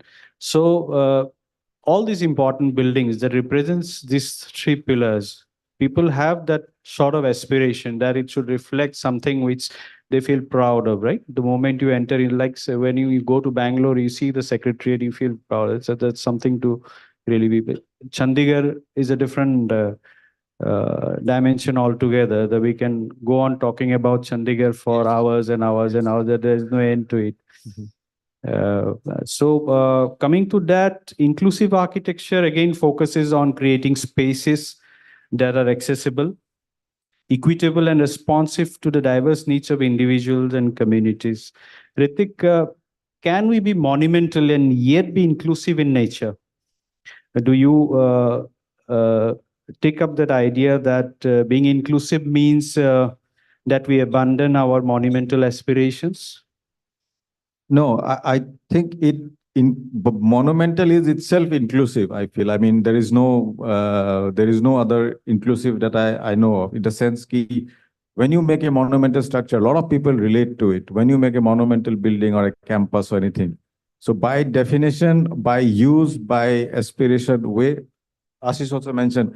So you see, when a monumental architecture draws in people, a lot of people, and people respond to it, people talk about it. So I feel that it is definitely that. I mean, Temples are great examples. temples, anything, whatever. We all converge to that.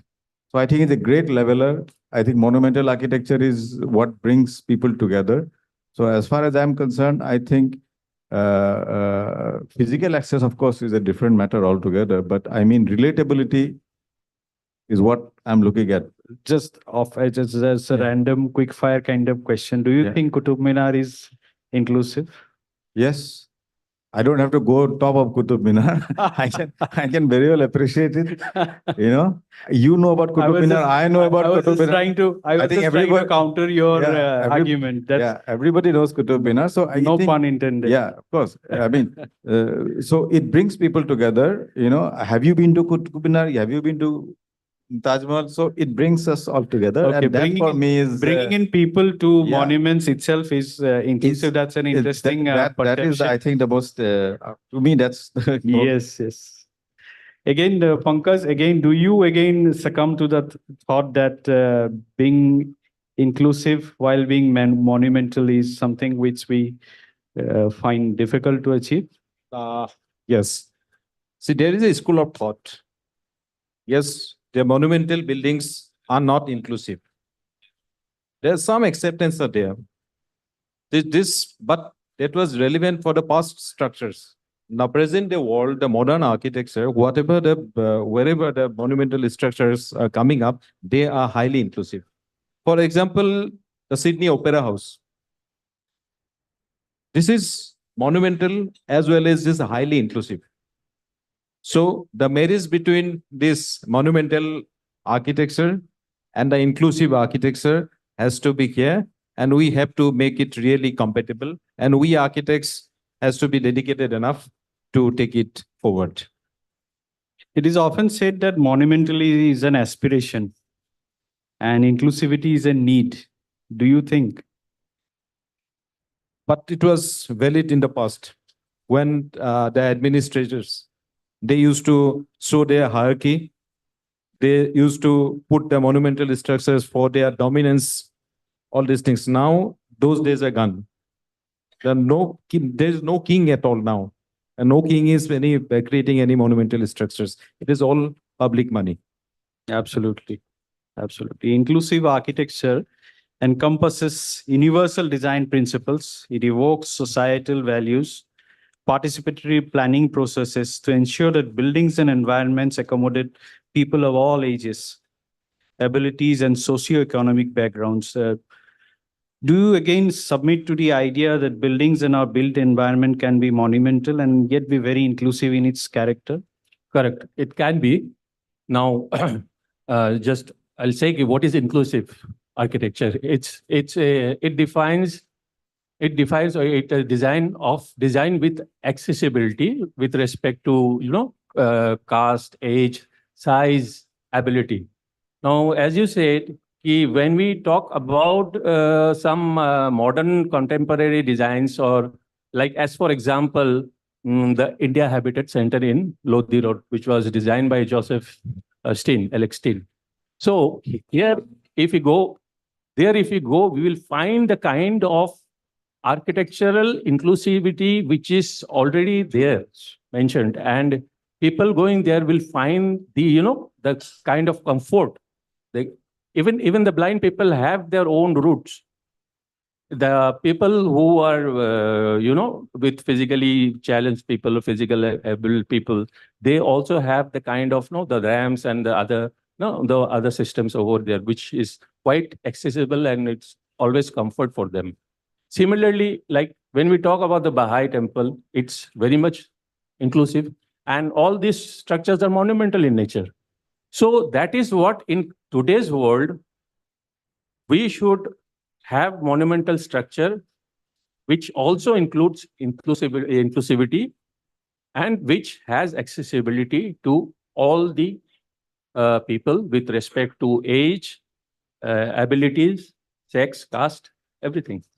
So the dividing line is getting blurred all the time. Participant, I'm coming to you. Can you provide one example or maybe more how a monumental project can also be human-centric? I mean, just to add to what they have said, I think a project like, of course, Sentosa Island in Singapore, I mean, iconic, right? It's very, very inclusive. I mean, I work in the private sector more, and I mean, just drawing parallels.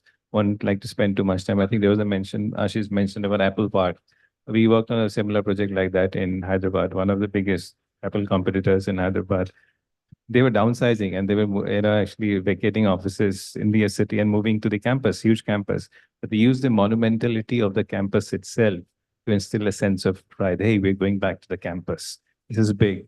We spoke about the sense of power. If you change the context, I think these large companies like Apple still use it to show a sense of success about these structures that they build. And then, of course, then, like you mentioned, Ritik, that it has to be relatable. You make it relatable for the projects. You have different frameworks to do that.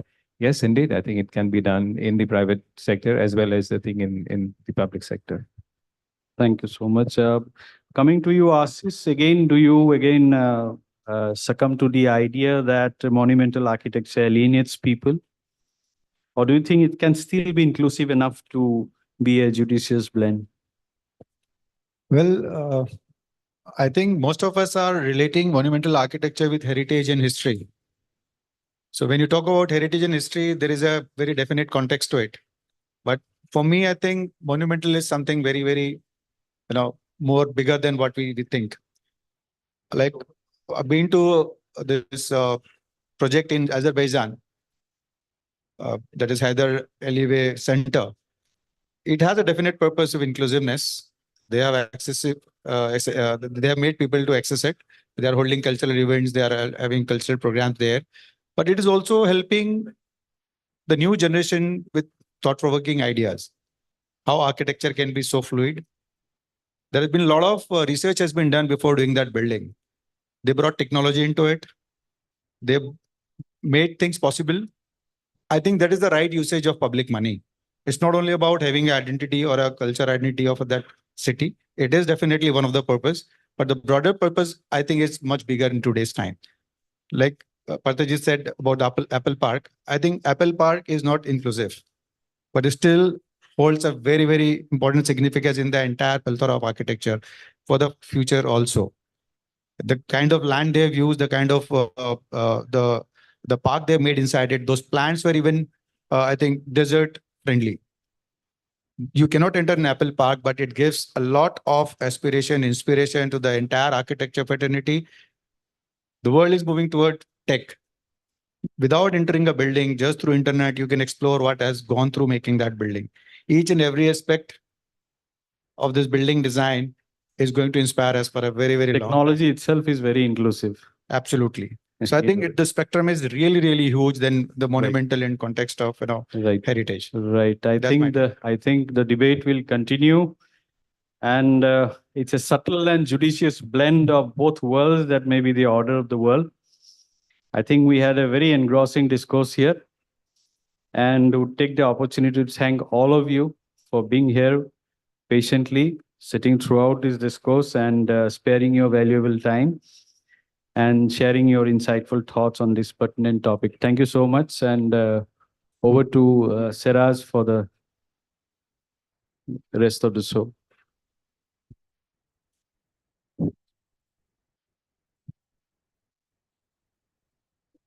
Thank Thank you so much. Thank you so much, sir, for conducting such a fine panel.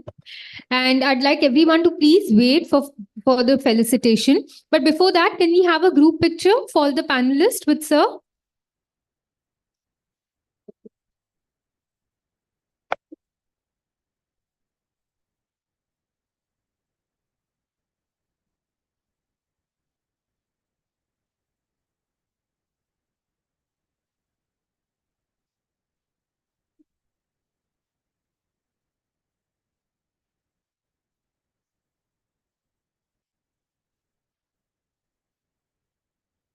Okay.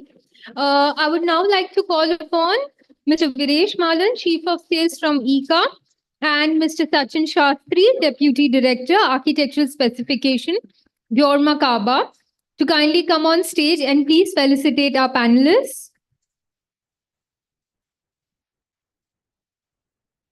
So I request interior designer Ashish Agarwal to kindly come forward.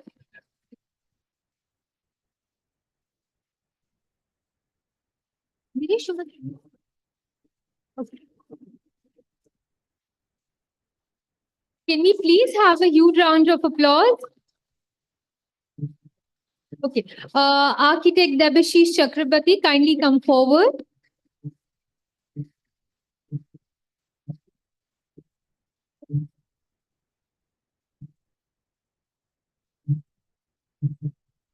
Architect Pankaj Phukan, kindly come forward.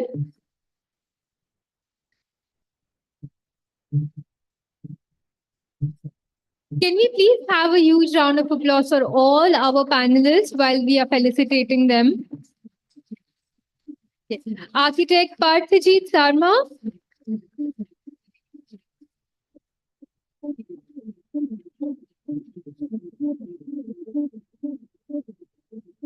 And last but not the least, Architect Ritik Hazarika.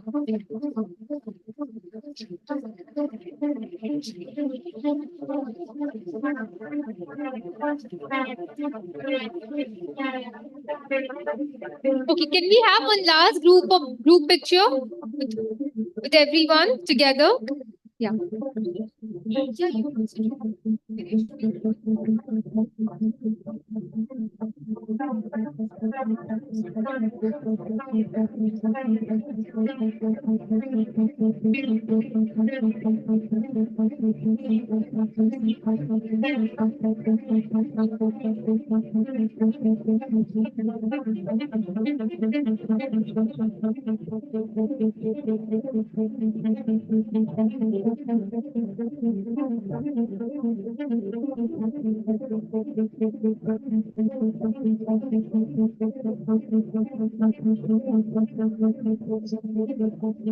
Thank you so much, everyone, and thank you, ladies and gentlemen, for being patient.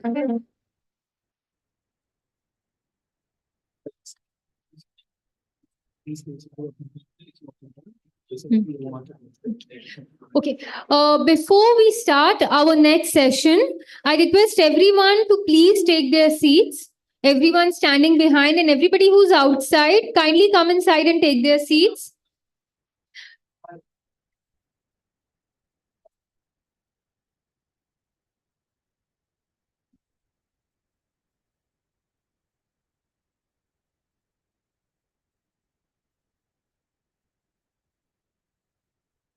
Everyone outside, kindly please come inside and take your seats.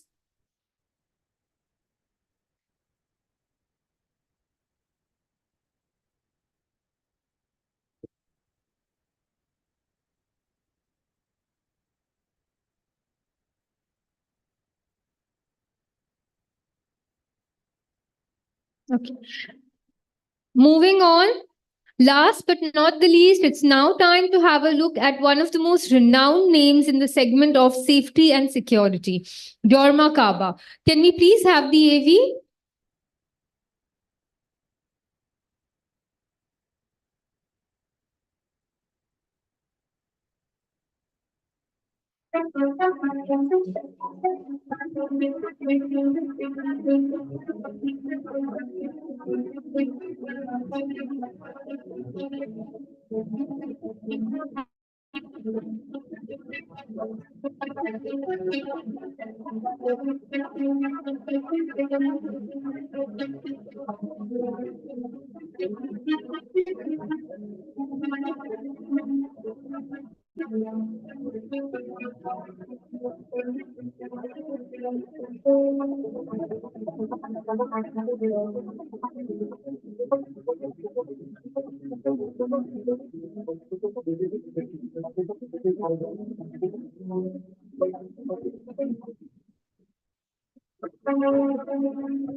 Thank you.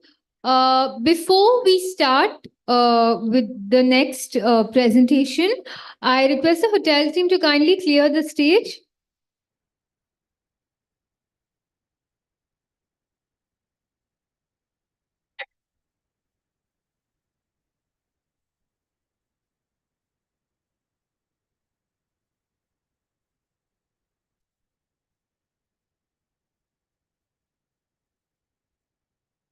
Thank you.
Thank you so much, everyone, for your patience.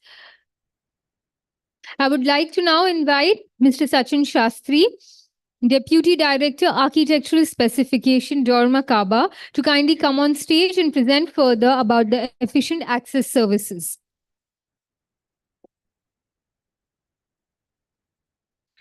Thank you so much. Good evening to everyone. And this is my first visit to Guwahati, and I asked somebody, how do I wish? They said, don't ask about wishing, but ask how they are. So they said, ask, ki khobor. Am I spelling it right? Am I pronouncing it right? But good evening to the creative minds here. And I have a presentation now. I look a little different from that photo, but that's okay. I'm still the same person. Yeah. What I'm going to present today is an introduction to Doma Kaba. Yeah. Y'all have heard about Doma. Y'all might have heard about Kaba. What's Doma? What's Doma Kaba? You know, y'all, I've been hearing a lot of questions. So this is what it is all about. Yeah. I have a presentation, which is a very long presentation. So I hope you all have the patience to sit for the next hour. Yeah. But I'll try to finish in about 8 minutes. Yeah. Let's go ahead. Who are we? There's a lot of numbers written on the screen, but what's important is that we are present. We are experience of more than 160 years spread across the world. A lot of numbers otherwise, but most important is that we carry with us more than 8,800 patents. What it speaks about is the R&D that Doma Kaba puts in to get products into the market for tomorrow, today. Yeah. So that's the power of Doma Kaba. What is Dorma? What is Kaaba? Questions that come up. Let's look at an AV.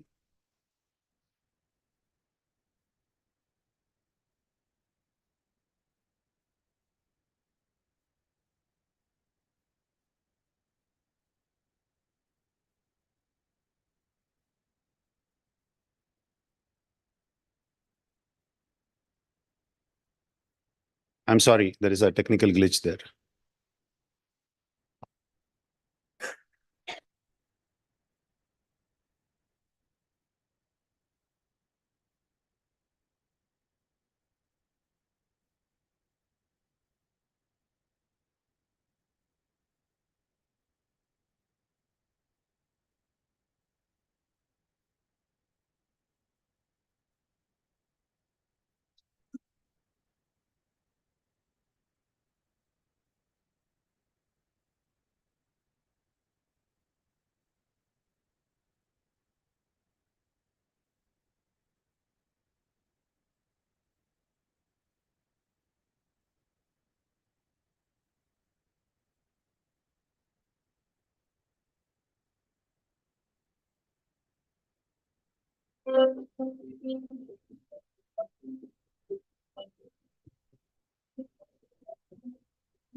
I'm sure the AV puts to rest a question, who is Dorma, who's Kaaba, and what is it all about? But we are no more Dorma, we are no more Kaaba. We are now called Dorma Kaaba.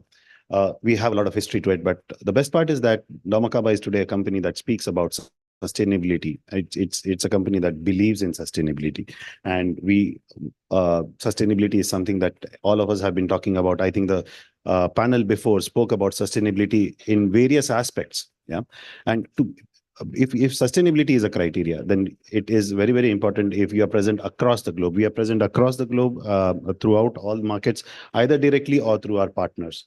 In India, we are present. We are headquartered in Chennai, and we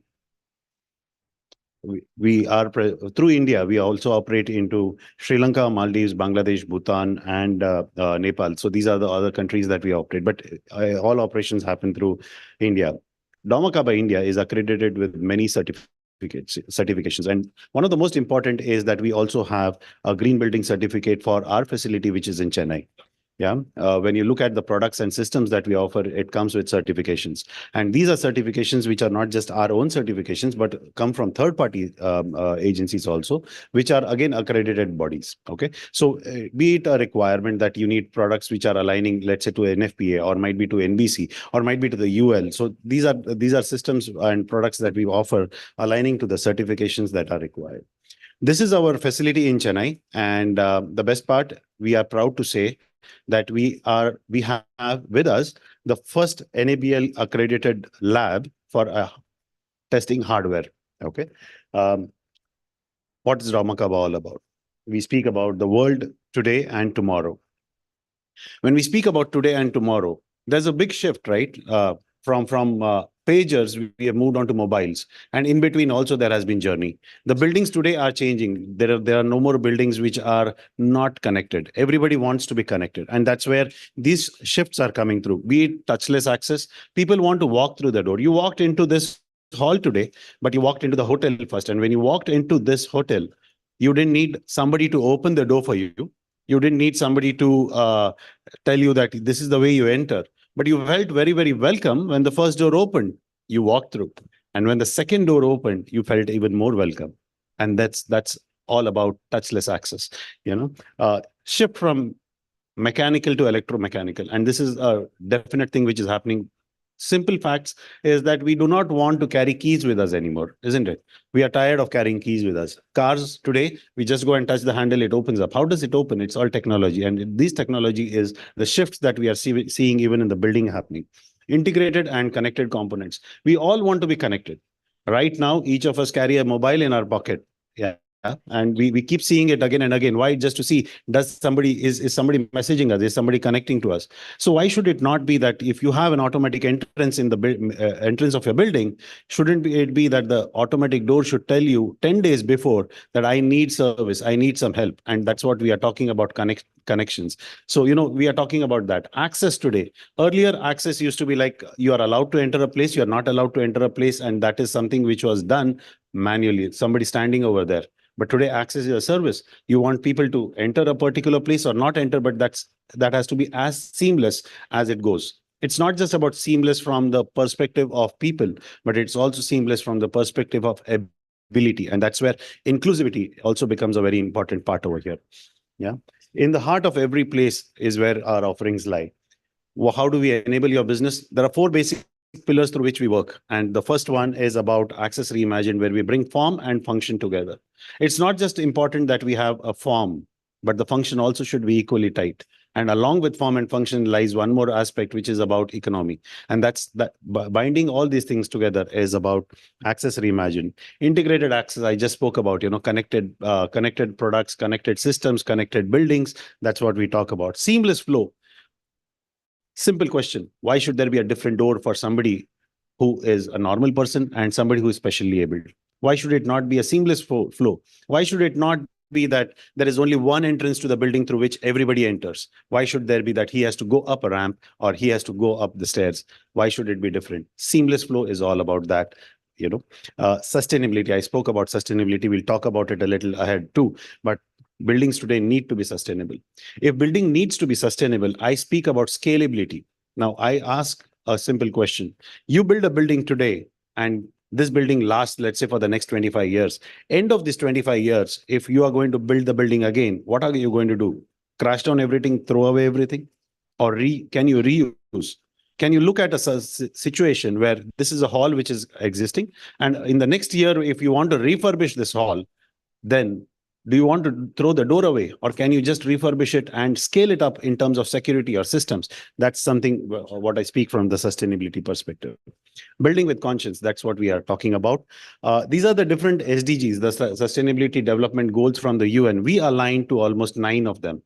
And one of the most important parts is, it's easy to say that I have a product which comes with an EPD, but am I doing the things right? And that's where we speak.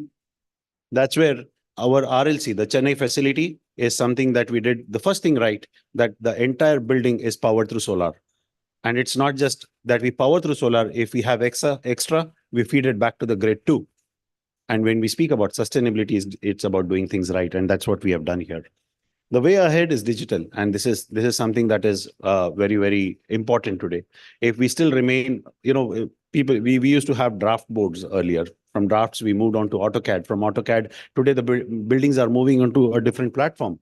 And that's where we bring in certain concepts. One of the concepts I ask is, Today, when you're designing buildings, if you have 3,000 doors inside, how do you select which door should have which hinge, what handle, what lock, or what door closer, or what should come over there? And that's where an entire entry system called as EntryWorks comes inside. We have a lot of concepts here, but an easy way of understanding what and how can Dharmakaba support architectural fraternity or the design fraternity through their projects is by looking at this video. Let us look at a small AV and I'll join you back. You don't just plan houses and buildings. You create spaces that define how we work, connect, and live. And we are proud to support you through this process. To achieve your project goals, we work plan in a flexible manner, adhering to your timeline and budget. To save time and money, we advise on product suitability and performance at an early stage. To meet the project requirements successfully, we review your design and security planning with you so that you don't have to give up on aesthetics to ensure access is safe and secure. With Dharmakaba, you'll have both. We advise and guide you on compliance to fire safety, building regulations and standards. We identify the hazards and evaluate any risks that may arise during the design phase. Whilst doing that, we can also support your BIM model development through our extensive library of BIM objects. And by using the 360 City app, you can browse a wide range of 3D products and solutions in operation, which will allow you to virtually experience the most compatible options for your project. With us, you obtain the right information on the right products, from complete specification texts and BIM objects to tailored advice on complex technical requirements. We are committed to being your strategic partner, your single source for all building entry, access, and security solutions or challenges. Our specification and planning experts will support your project at all stages of design, so you can focus on your vision and shape the future of our cities. So that is something that Dharmakaba architectural specification team provides to you. Yeah. One important aspect here is how does this support come through? You use Revit, you use BIM, and we have a tool which can support you. One small AV on that.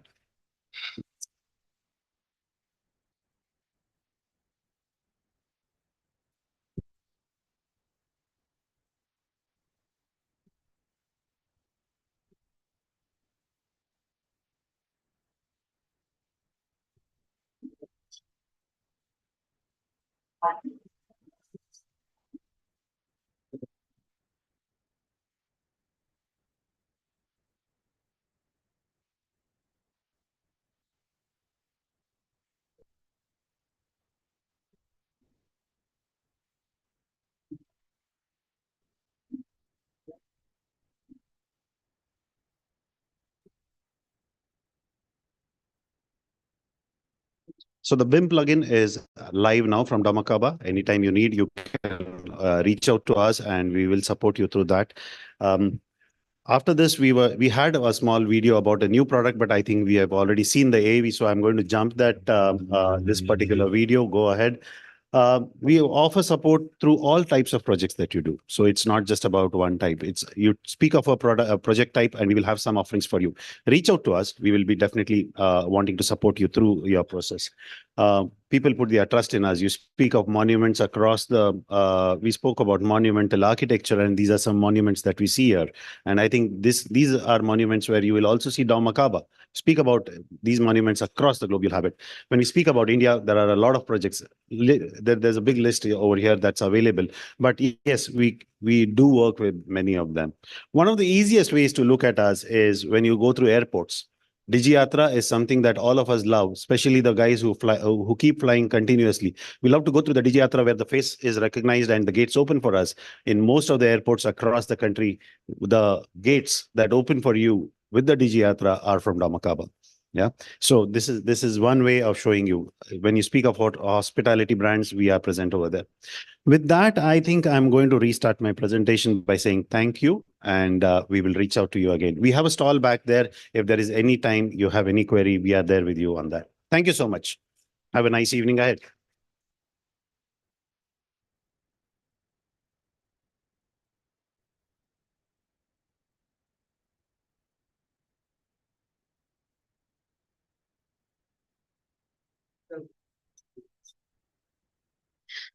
Thank you so much. That was a very intriguing presentation by Doma Kaba.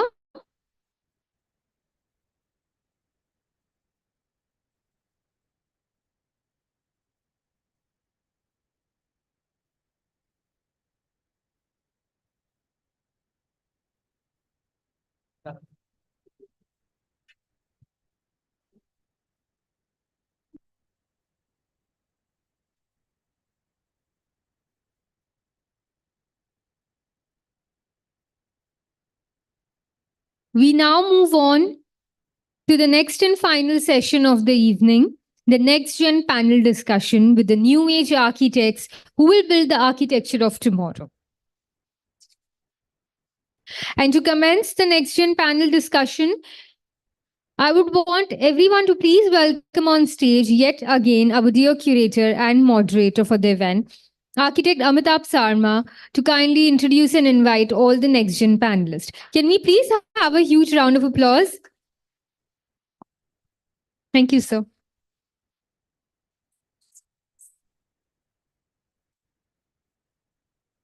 Good evening once again, and we are back with the second panel of the day for the next gen, for the architects, the young aspiring architects who are there with us today to share the thoughts and ideas on monumental and inclusive architecture.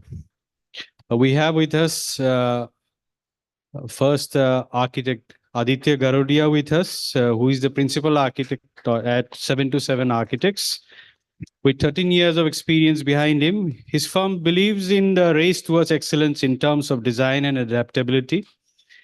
It is committed towards environment and a striking balance between client requirements, aesthetics, and functionality. Ladies and gentlemen, I would request Architect Aditya Garodia to be please. Oh, he's already there. So nice of you. Thank you. Big round of applause for him.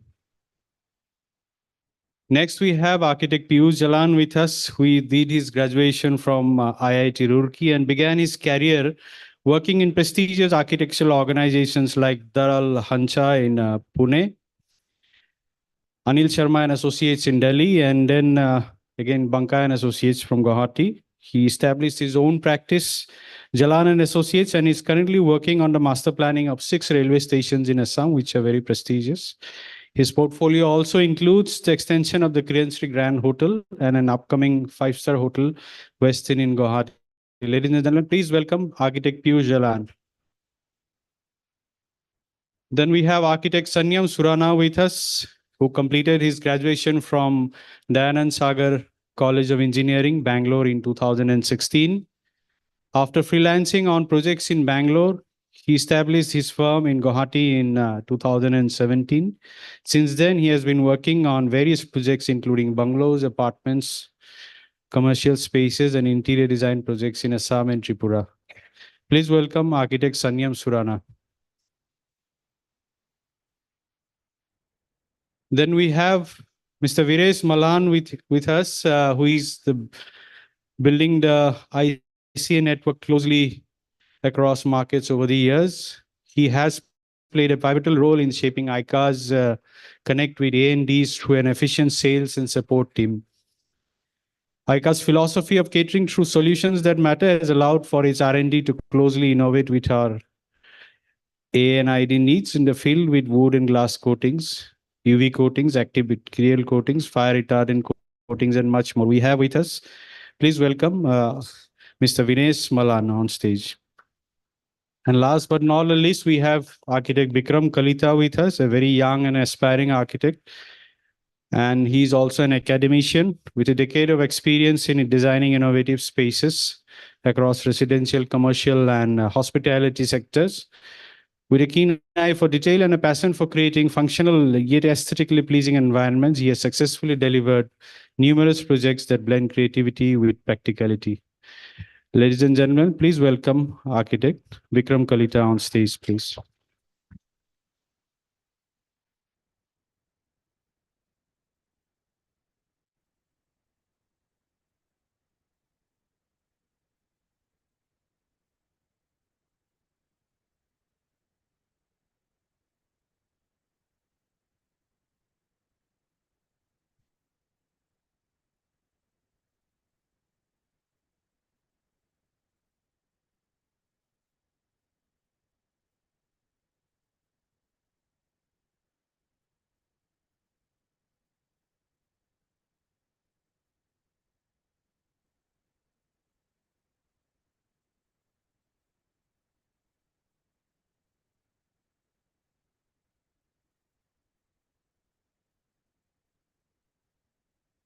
Good evening, everybody. We had a very insightful discourse for the Doyen panel. And with us, we now have a very energetic team of Next Gen panel. Very enthusiastic. I can see the smile in their eyes, very eager to respond to whatever we have with us today. First of all, again, I would not go into the opening remark because we are short on time. And we have a topic in hand again. We are going ahead with the same topic of monumental and inclusive architecture. Monumental in the ancient days started off as power structures, and it was mostly designed to humble the people to an idea. Aditya, with your vast array of projects that you have been doing all these years, and with your 13 years of experience behind you, what are your thoughts on monumental architecture in the true sense? I mean, what are your perceptions of a monumental architecture? Yeah. First of all, good evening to everyone. It's so my perception of monumental architecture when I talk about monumental architecture is that there's two ways of looking into it. When in the general terms, when you talk about monumental architecture, people think that the historical monuments are just monumental architecture. My perception of monumental architecture is it can be contemporary as well. So historical buildings, for example, the Red Fort, the Taj Mahal, the Chittorgarh Fort, the Mehrangarh Fort, for the Meenakshi Temple, the Ranghar, Karangar, these are all historical monumental architecture. And for contemporary monumental architecture, we'll talk about, for example, the Louvre Museum, which Ashish had earlier mentioned. Then we have the Eiffel Tower. It may not be a piece of architecture, maybe it's more of a sculpture thing. But again, that's a modern day contemporary monument, I would say. A more pertinent question would be, what is monumental to you? Is it the scale, the grandeur, the stature, the historical significance? Yeah, so I'm coming to that. So historical, again, that's what I said, that it can be historical, it can be contemporary, the modern thing.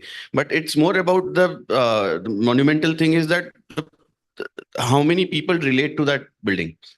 I mean, when you talk about, for example, Taj Mahal. Now, again, Taj Mahal was built just for the sake of showing the power of one person. That he had the power. He was the king of India, and he had the power to make such a monumental building for the sake of his dead wife. So, when you talk about monumental architecture, again, this is one example. And then we talk about, for example, a Chittorgarh Fort. So it is of course a monumental architecture, and it was built to house thousands of people inside in times of wars. And in fact, it was a city in itself inside it. So yes, monumental architecture, when you define it, it's not just about the scale, it's about how people relate to it. For me, I mean, something smaller in scale can be a monument for me. So it is not only the scale, it is the purpose for which it is built that defines the monumentality of an architectural. Piyush, you have been around places. What according to you is monumental? For me, monumental is something which is symbolic of power, something which forms an identity. So, or maybe you can also think of something which is more grander, and people can think of something which is more bigger than their own life. Larger than life. Larger than life.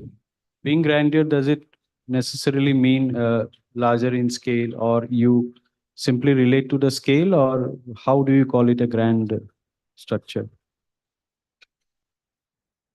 So scale is one thing, one aspect, I would say. Okay. I'll come to you, Sanyam. How do you approach projects that require a certain degree of monumentality in it? Or have you come across your professional life, anything that you have been asked to do something a little monumental, or make something very iconic kind of thing? And what would be your approach in such cases? I feel the approach approach towards anything monumental should just basically be function follows form. You will have to create something at a scale which is not human in nature. If you want to get captivate the aspirations of people, project power, and become a historic landmark, so to say. So for these things, I feel the scale has to be not to our usual scale that we generally build. It has to be towards approaching the scale of the user and their aspiration, the scale of their aspirations, their egos. It has to be that big for me to make it a monument. Otherwise, but then it becomes very contextual also. So a small house for somebody can be a monument to his struggle, to his journey, to everything. So that has a very philosophical meaning also. But in terms of raw architecture, I would say that there has to be a very grand scale to it. Okay. That's the first thing that comes to your mind, I believe. Viresh, I would come to you. What again with the same question? What do you how do you perceive monumental architecture? So, hi, good evening. Thank you. So I'm here to represent not an architectural mindset, but from a business mindset. What does a business have to add to these conversations? So my personal take on a monument is, till it signifies something, it has a story to say. Does it represent a culture? Does it represent a time zone? Does it represent something which is larger than what you could have imagined or what one individual person thinks about it? What do we learn from it? Is there a story there which we have forgotten about it? Is there a thought which was there years ago, but we've completely given up on that practice? Maybe just a story larger than life that can also be monumental. Also on the process. For example, today's technology and world, we are building such large buildings. Every time a brand is approached, how can we make it much more sustainable? How can we make it much more lasting? But if you think about every monumental building which has been created of scale, is still lasting. They're made from sustainable products. So what is there to learn from it? So from that point of view, monumental architecture always brings in some sort of a learning which we need to bring back. And how do we bring it to modernism? How do we bring it to contemporary? How do we use that information back? That's a good insight. I believe it's a little different from what we have been hearing so far. And I come to you, Vikram, with this pertinent question again, similar to what I had asked Sanyam also. Like, how do you approach any work or any design that requires you to be a little monumental in your approach? All right. Well, I hope I get a project of such scale. Anyway, how would you if you get? Yeah. So my approach, yeah, if I talk about, so firstly, we need to understand what a monumental architecture is. So a building can be monumental if it has meaning beyond its form and functionality. So it can be a monumental building in its scale or maybe what it represents. So firstly, we need to understand the purpose and the context of the site or of the project. So for example, we need to understand the project site, the culture, the heritage, and maybe the users or the community over there, right? So those are some of the aspects that we need to understand.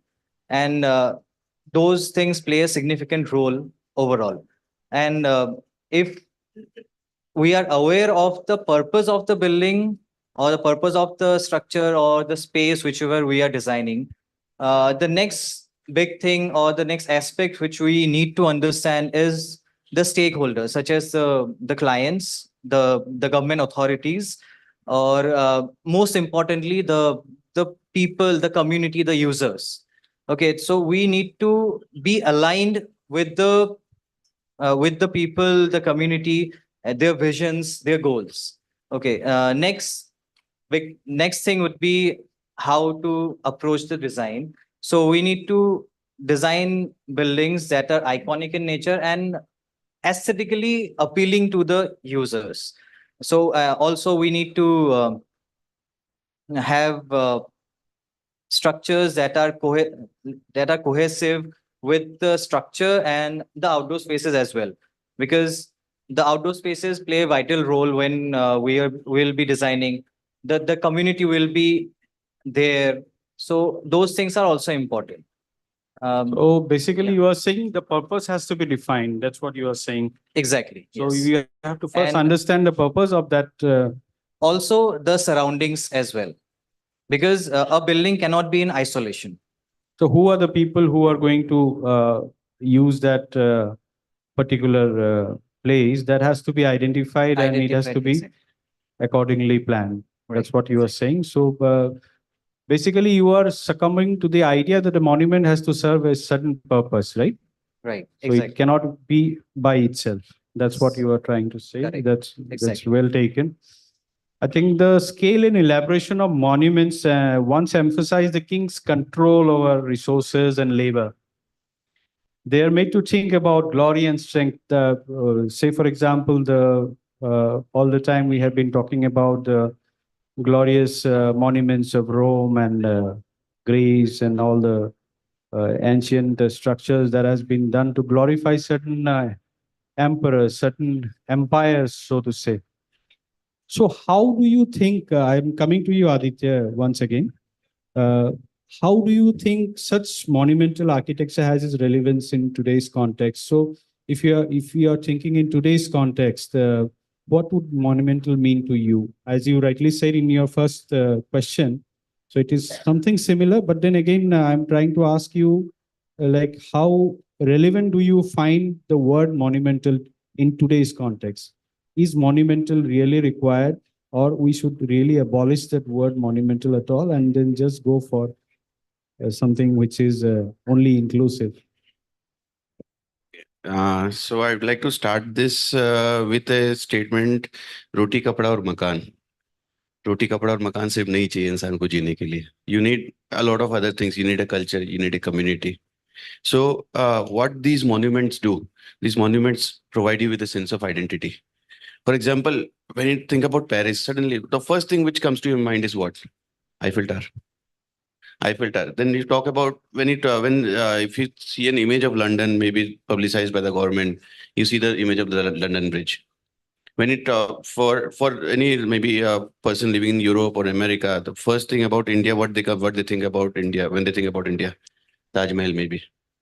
So monument for us, for any human being, monuments are very much required because it provides us with a sense of identity. Aspirational need is also very important. Yes, it provides us with a sense of identity. We belong, the belongingness. So, for example, temples. For example, Jama Masjid in Delhi. For example, the churches.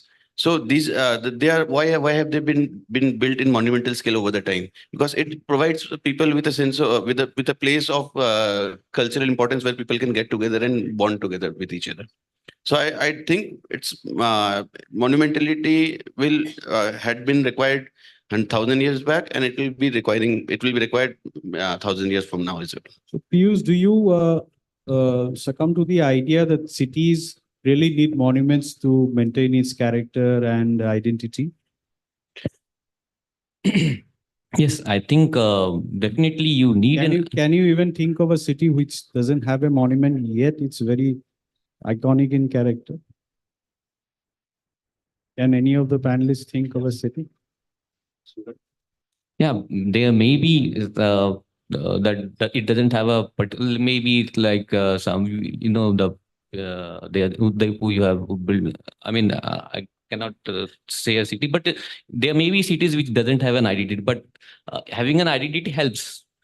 Yes, it helps. As we have already discussed in the last panel, it helps in tourism. It brings in revenue and economic, it gives you, it's a big economic trust and things like that. But then again, my question is different. My question is that, do you really think monuments are needed to form the identity of a city, or there can be other ways also? There can be other ways, but definitely this is the easy way to get an identity. Okay, we are following the easy way out. Okay, great. So again, I'm coming to you, Sanyam, with the same pertinent question. We have discussed this in the last panel also. We are trying to create iconic structures, and we are trying to bring in more and more tourists into the cities and create a lot of employment opportunities and create revenue and things like that. It's all nice and fine.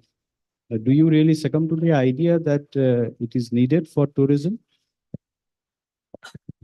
Maybe, may not be like, it is definitely like Piyush Bhaiya said that it is the easy way out. But just let's take an example of Surat. There's a lot of it is basically a business centric city. A lot of paper, cloth market is there, and there's a vibrant food culture. So architecture per se, buildings, monuments may not be the only form of getting tourists in and making an identity of a city, but there are other things as well. Business is one, food is another. Like lot of like Amritsar also is known for its rich cultural heritage as well as food. Like lot of people aspire to go to Amritsar to have food amongst visiting other monuments there. So it need not be that architecture is the route to getting tourists in a city or expanding infrastructure and everything for that. But there are other ways which are definitely a lot harder to get right. But there definitely are other ways Basically, to we look are at. trying to discuss here the relevance of monuments in today's context, right?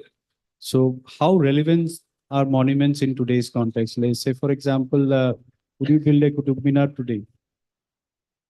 I'm just asking you a very blunt question. Would you build a Qutub Minar today? For example. Why not? Why not? Why shouldn't we? Like the question should be, why shouldn't we? If by building something we are getting employment, we are getting tremendous amount of money in the city in the form of tourists coming in, people visiting the place. It's not only about that area. A lot of other industries get involved with that. Absolutely. A lot of people get employment with Aditya, that. you would like to add something to that? I'd like to add the Vallabhbhai statue to this. I'd like to add the Vallabhbhai statue to this. Like it's a modern day Qutub Minar, I would say. Statue of Unity. Yes, Statue of Unity. It's a modern day Qutub Minar. Okay. Statue of Unity stands in a place where it's not standing on a town. It's not standing on a city. It's quite out of the city. So the dynamics are different. My question was that if we have a city, say for example, Guwahati, so would you support the cause of an iconic structure here or a very monumental structure here just to promote tourism, or it will have some other intrinsic values also associated with that? I think we should. Anything that you build, you learn. Anything that you do, you will learn something. Something will come out of it. Some lesson will come out of it. And we, few years down the line, we will come to know what we have done, whether it is good, bad. Let history be the judge of it. But taking a step towards that would be a proper way to look at it from my point of view. Vires, any thoughts on that? No, I have some thoughts on it. Now, first thing, what do we define as modern day monuments? There's a lot of conversation around that. For example, I don't know whether you define infrastructure as monumental now or not. So, for example, now Bombay, the type of roads which are getting created, or for that matter, the Atal tunnel which has been created. What do you call it as? The size, scale of it, is it monumental? Does it serve a purpose? Does it bring something which is required? And all this is learning from past. It's all learning from monuments. How do you connect things? How do you get people to bring? And it has no purpose other than solving a problem. It's become a tourist place. It's become subtly the tourism which has gone up there. So it's not only about tourism, but my point here is, which was discussed in the first part also, the relevance and significance of today's time. We are a species which is social in nature. We are a species which want identity. We want to connect. We want to know, be connected with something. We want to be associated with something. What is the reason for a Ram Mandir being created in Dubai? There's no reason. It's just an identity. We have so many Indians there. We want a monumental structure there to have a connect, to have a point to be known there. So all monumental structures in today's time, even for example, Calcutta, there are two Calcuttas. You go to one Calcutta, which is closer to all of us, which is the old Calcutta. You go there, there's a vibe, you see things and you feel there is a culture, there's a character in the city. The moment you go to the new side of the Calcutta, Salt Lake, you see a weird looking structure there, which is not monumental, but you don't like that city. You feel when you get out of the airport, you see modernism, but you don't relate to that city anymore. So are you going away from a city? So you're saying the character, maintaining the monuments are required to maintain the character of a place, identity, maintain its identity, its cultural heritage, and all the others. Right? Notion of it, That's what yes. you are trying to hint. That's right. And Bikram, what is your take on this relevance of monuments in today's context? What do you think? Do you echo the views expressed by the others on the panel? Well, nowadays, if we talk about accessibility and inclusivity, they are prioritized in the modern day designs. But monumentalism or the monumental buildings play a significant role in the current context, because there are several reasons for that. For example, the monuments emphasize on or maybe represents the culture and heritage of an area. They form a sense of belongingness, maybe sense of continuity to what's going on over there, right? It symbolizes power, aspirations, and innovations over in a place, and a few things that been already discussed, like it attracts tourism. So it can be an important tool to maintain the culture and heritage of a place for times to come, right? Right, So right. that the So- next of generations can have like how we visit our ancient structures. Like similarly, you are trying to create a legacy, basically. Trying to Legacy, create- and also we need to have a balance. That's the topic of the because night. what we create today is going to be the Yes. heritage of tomorrow, right? Heritage of tomorrow, and few things like uh, the design innovations, maybe technology, sustainability, and the cultural engagement.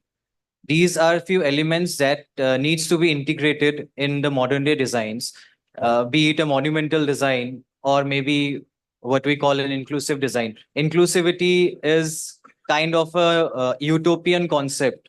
If we talk about the uh, overall definition of a inclusive environment and architecture or a building, so we need to focus on few things that are relevant to those buildings, and maybe we need to understand more about how those buildings came up, how those sites are important for us, and accordingly we need to think about those future aspects.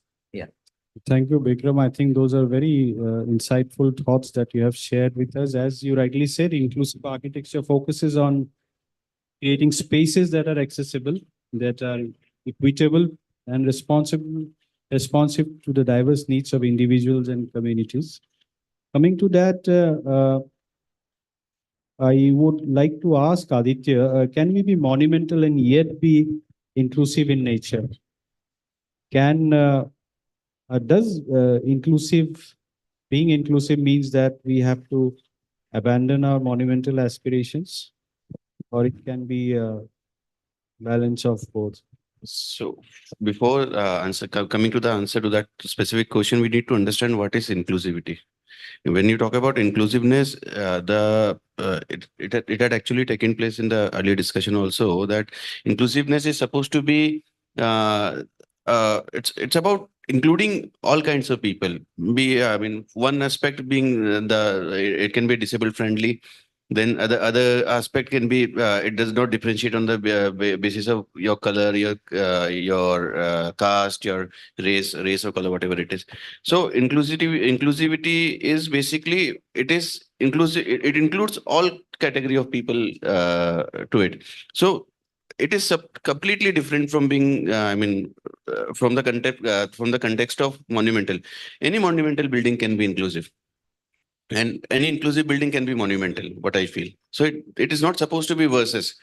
Of course, monumentalism is required. As I said earlier, that it gives you a sense of identity. So without a big monument, it'll become monotonous. So No, most of the times it is a perception that monumental architecture is expensive. It involves a lot of money, a lot of public money for that matter. Say, for example, we have a public building and it is built on a monumental scale. Of course, the cost will go up very high and it will be a very expensive affair for the entire, which the taxpayers have to bear the burden of the entire show. So finally, what do you feel is the dynamics of the whole thing? Like, how do you balance that? Because then again, you would say that if I don't spend that much of money, that building will not be to that monumental scale to attract tourists and all that. So I have to do that. So how does the justification come? We talk about sustainability. We talk about being equitable and being accessible and things like that. So where do we balance that? So It's a very tricky question. I know that. yeah. But then again, Yeah, we have covered a lot I of would points in request that. each of the panelists to think on that line. You have covered a lot of points in that, but I'll try to answer you. So first of all, for me, building a monument is a different thing, and tourism is a different thing. I mean, yeah, you do not need to build monuments for tourism only. Tourism can be just one aspect of One it. aspect, exactly. Yes, it cannot be the only aspect. Only aspect, yes.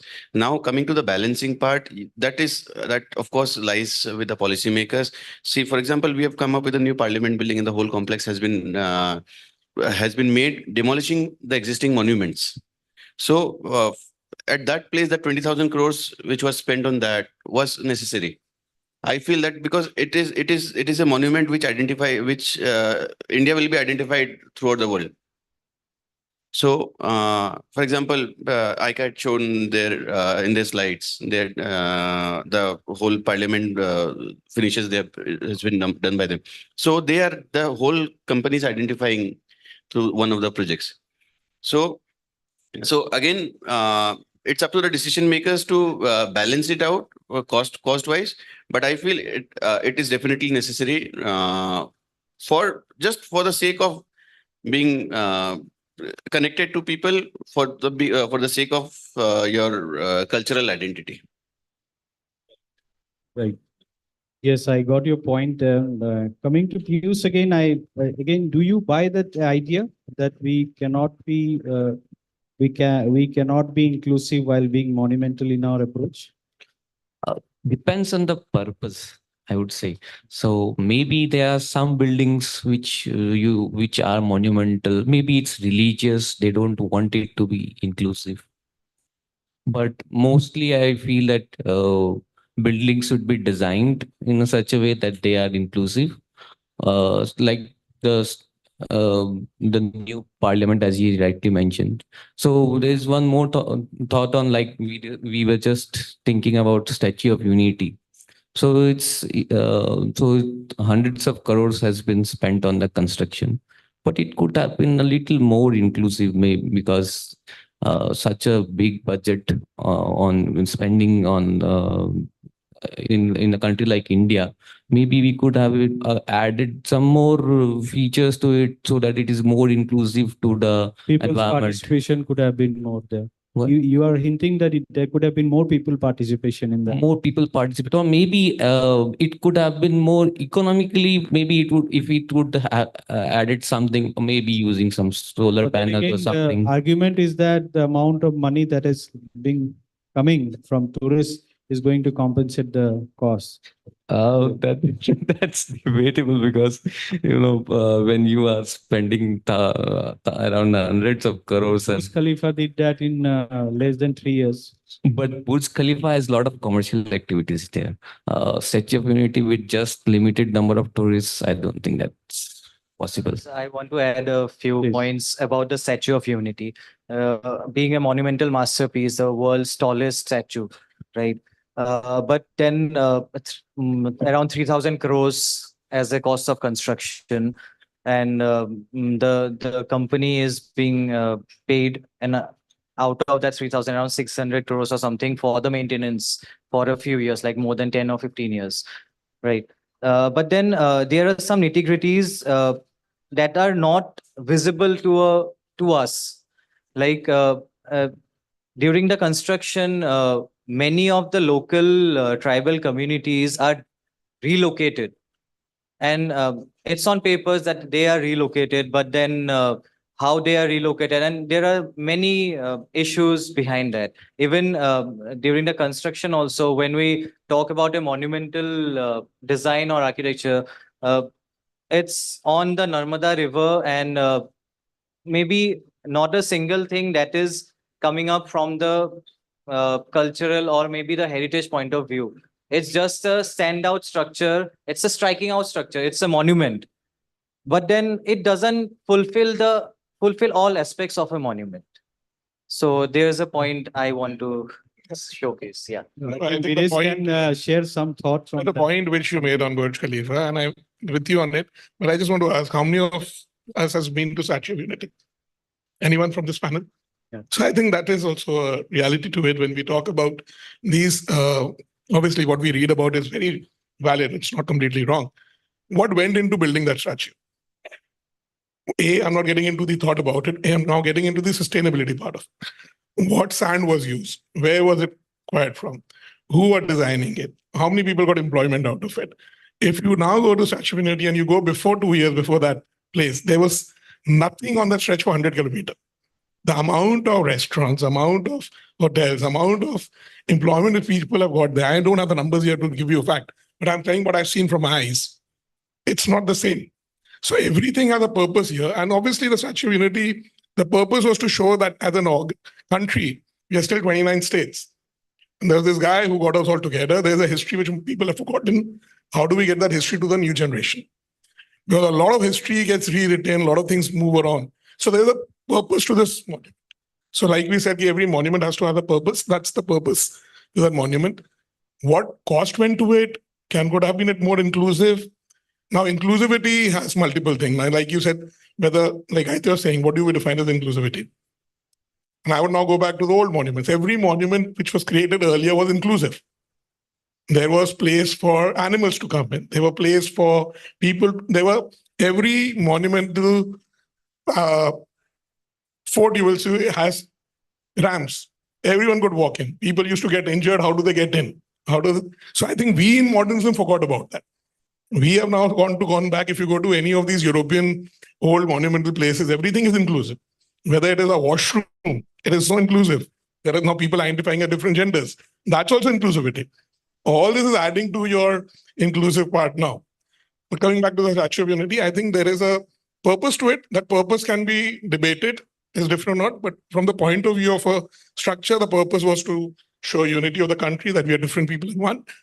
And put that into a place on map in world, this is there. And if you go there, amount of Japanese, amount of Korean people coming in just to see that is amazing. I mean, it is shocking. When I went there, I thought it's going to be a 10-minute thing. It took me 2.5 hours to actually go and see the property. So there is things to it. Obviously, a lot goes behind. And coming back to the government part, just I'm taking a minute here on the parliament. See, there is something which is changing in the country from the point of view, because this we have felt firsthand. The amount of rounds which we had to go through to get the product approved. Everyone would have think, yeah, such a project is there, people are going to relate to it.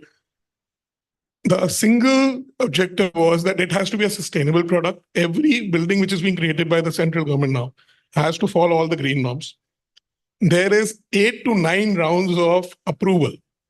If you don't get that approval, and I'm very proud to say there was zero amount of money paid to get any approvals, and it was all on specification.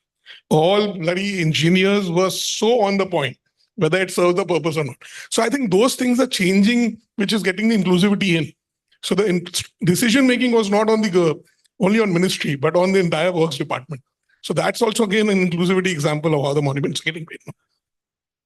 I think iconic structures or monumental structures have been used very judiciously in a lot of instances. We can cite instances like the Sydney Opera House and so many other things. And I think one of the most brightest example was the Guggenheim Museum in Bilbao. I think that's one of the brightest examples of how iconic structures can be instrumental in uplifting the economic status of a place. So that place where that It was when Frank Gehry was asked to design that project, he was asked to do a transformational project. He was deliberately asked to do a transformational project, be a catalyst for a wider plan to turn around an industrial city which is dying, which was dying at that point of time and afflicted by separatist terrorism also. He came up with this, everybody understands what Gehry had done at that point of time, which is convulsive and climactic assembly of titanium and steel, and now which stands on the bank of that river. That river is Nervoin, I think. Nervion. It paved the way for the term the Bilbao effect. It paved for the term the Bilbao effect, a phenomenon where cultural investment plus iconic architecture is supposed to equal economic uplift of cities which are down on their luck. So it revived the belief that architecture could be ambitious, beautiful, popular, all at once.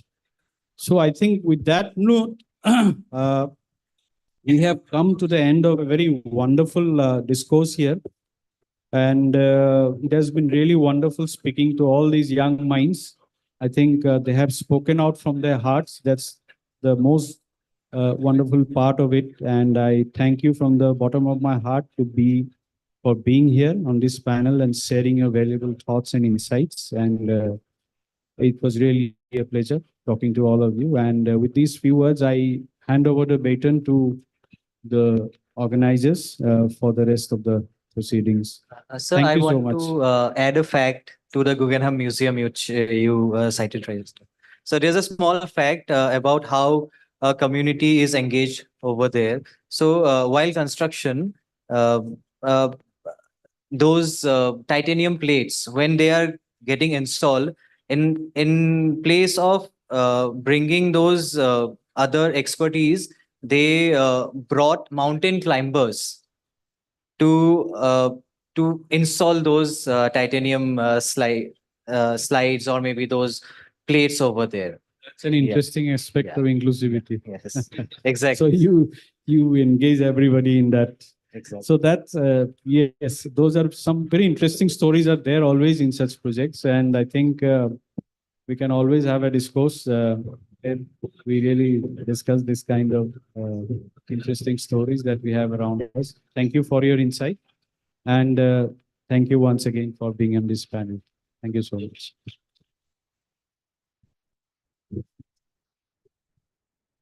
Thank you so much, everyone. That was a brilliant panel hosted by architect Amitabh Sarma. Thank you so much, sir. And I request everyone to please stand up and come together for a group picture.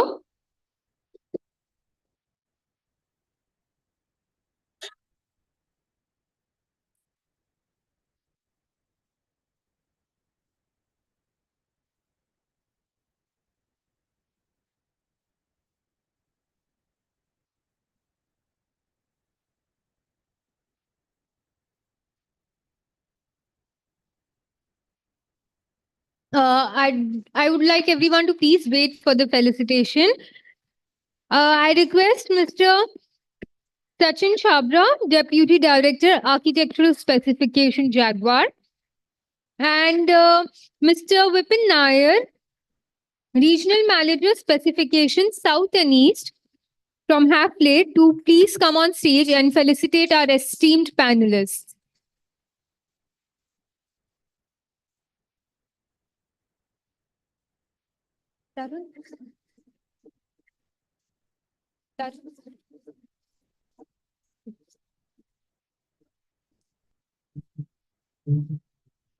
I request Aditya Garadia, Principal Architect from 727, to kindly come forward.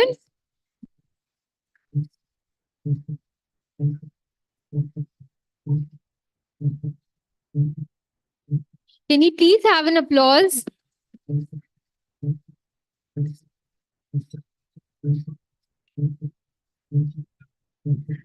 Next, Architect Piyush Jalan, Principal Architect from Jalan and Associates, kindly come forward.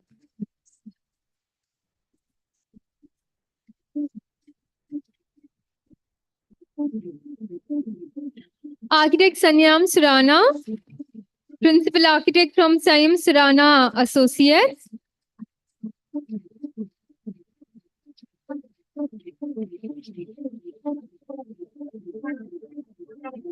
And Mr. Viresh Malan, Chief of Sales from ICA.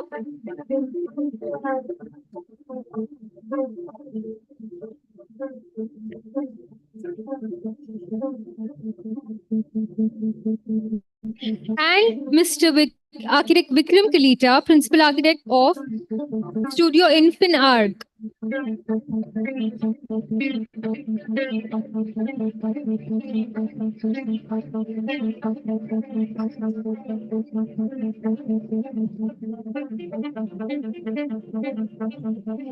Everyone, please get together for a group picture.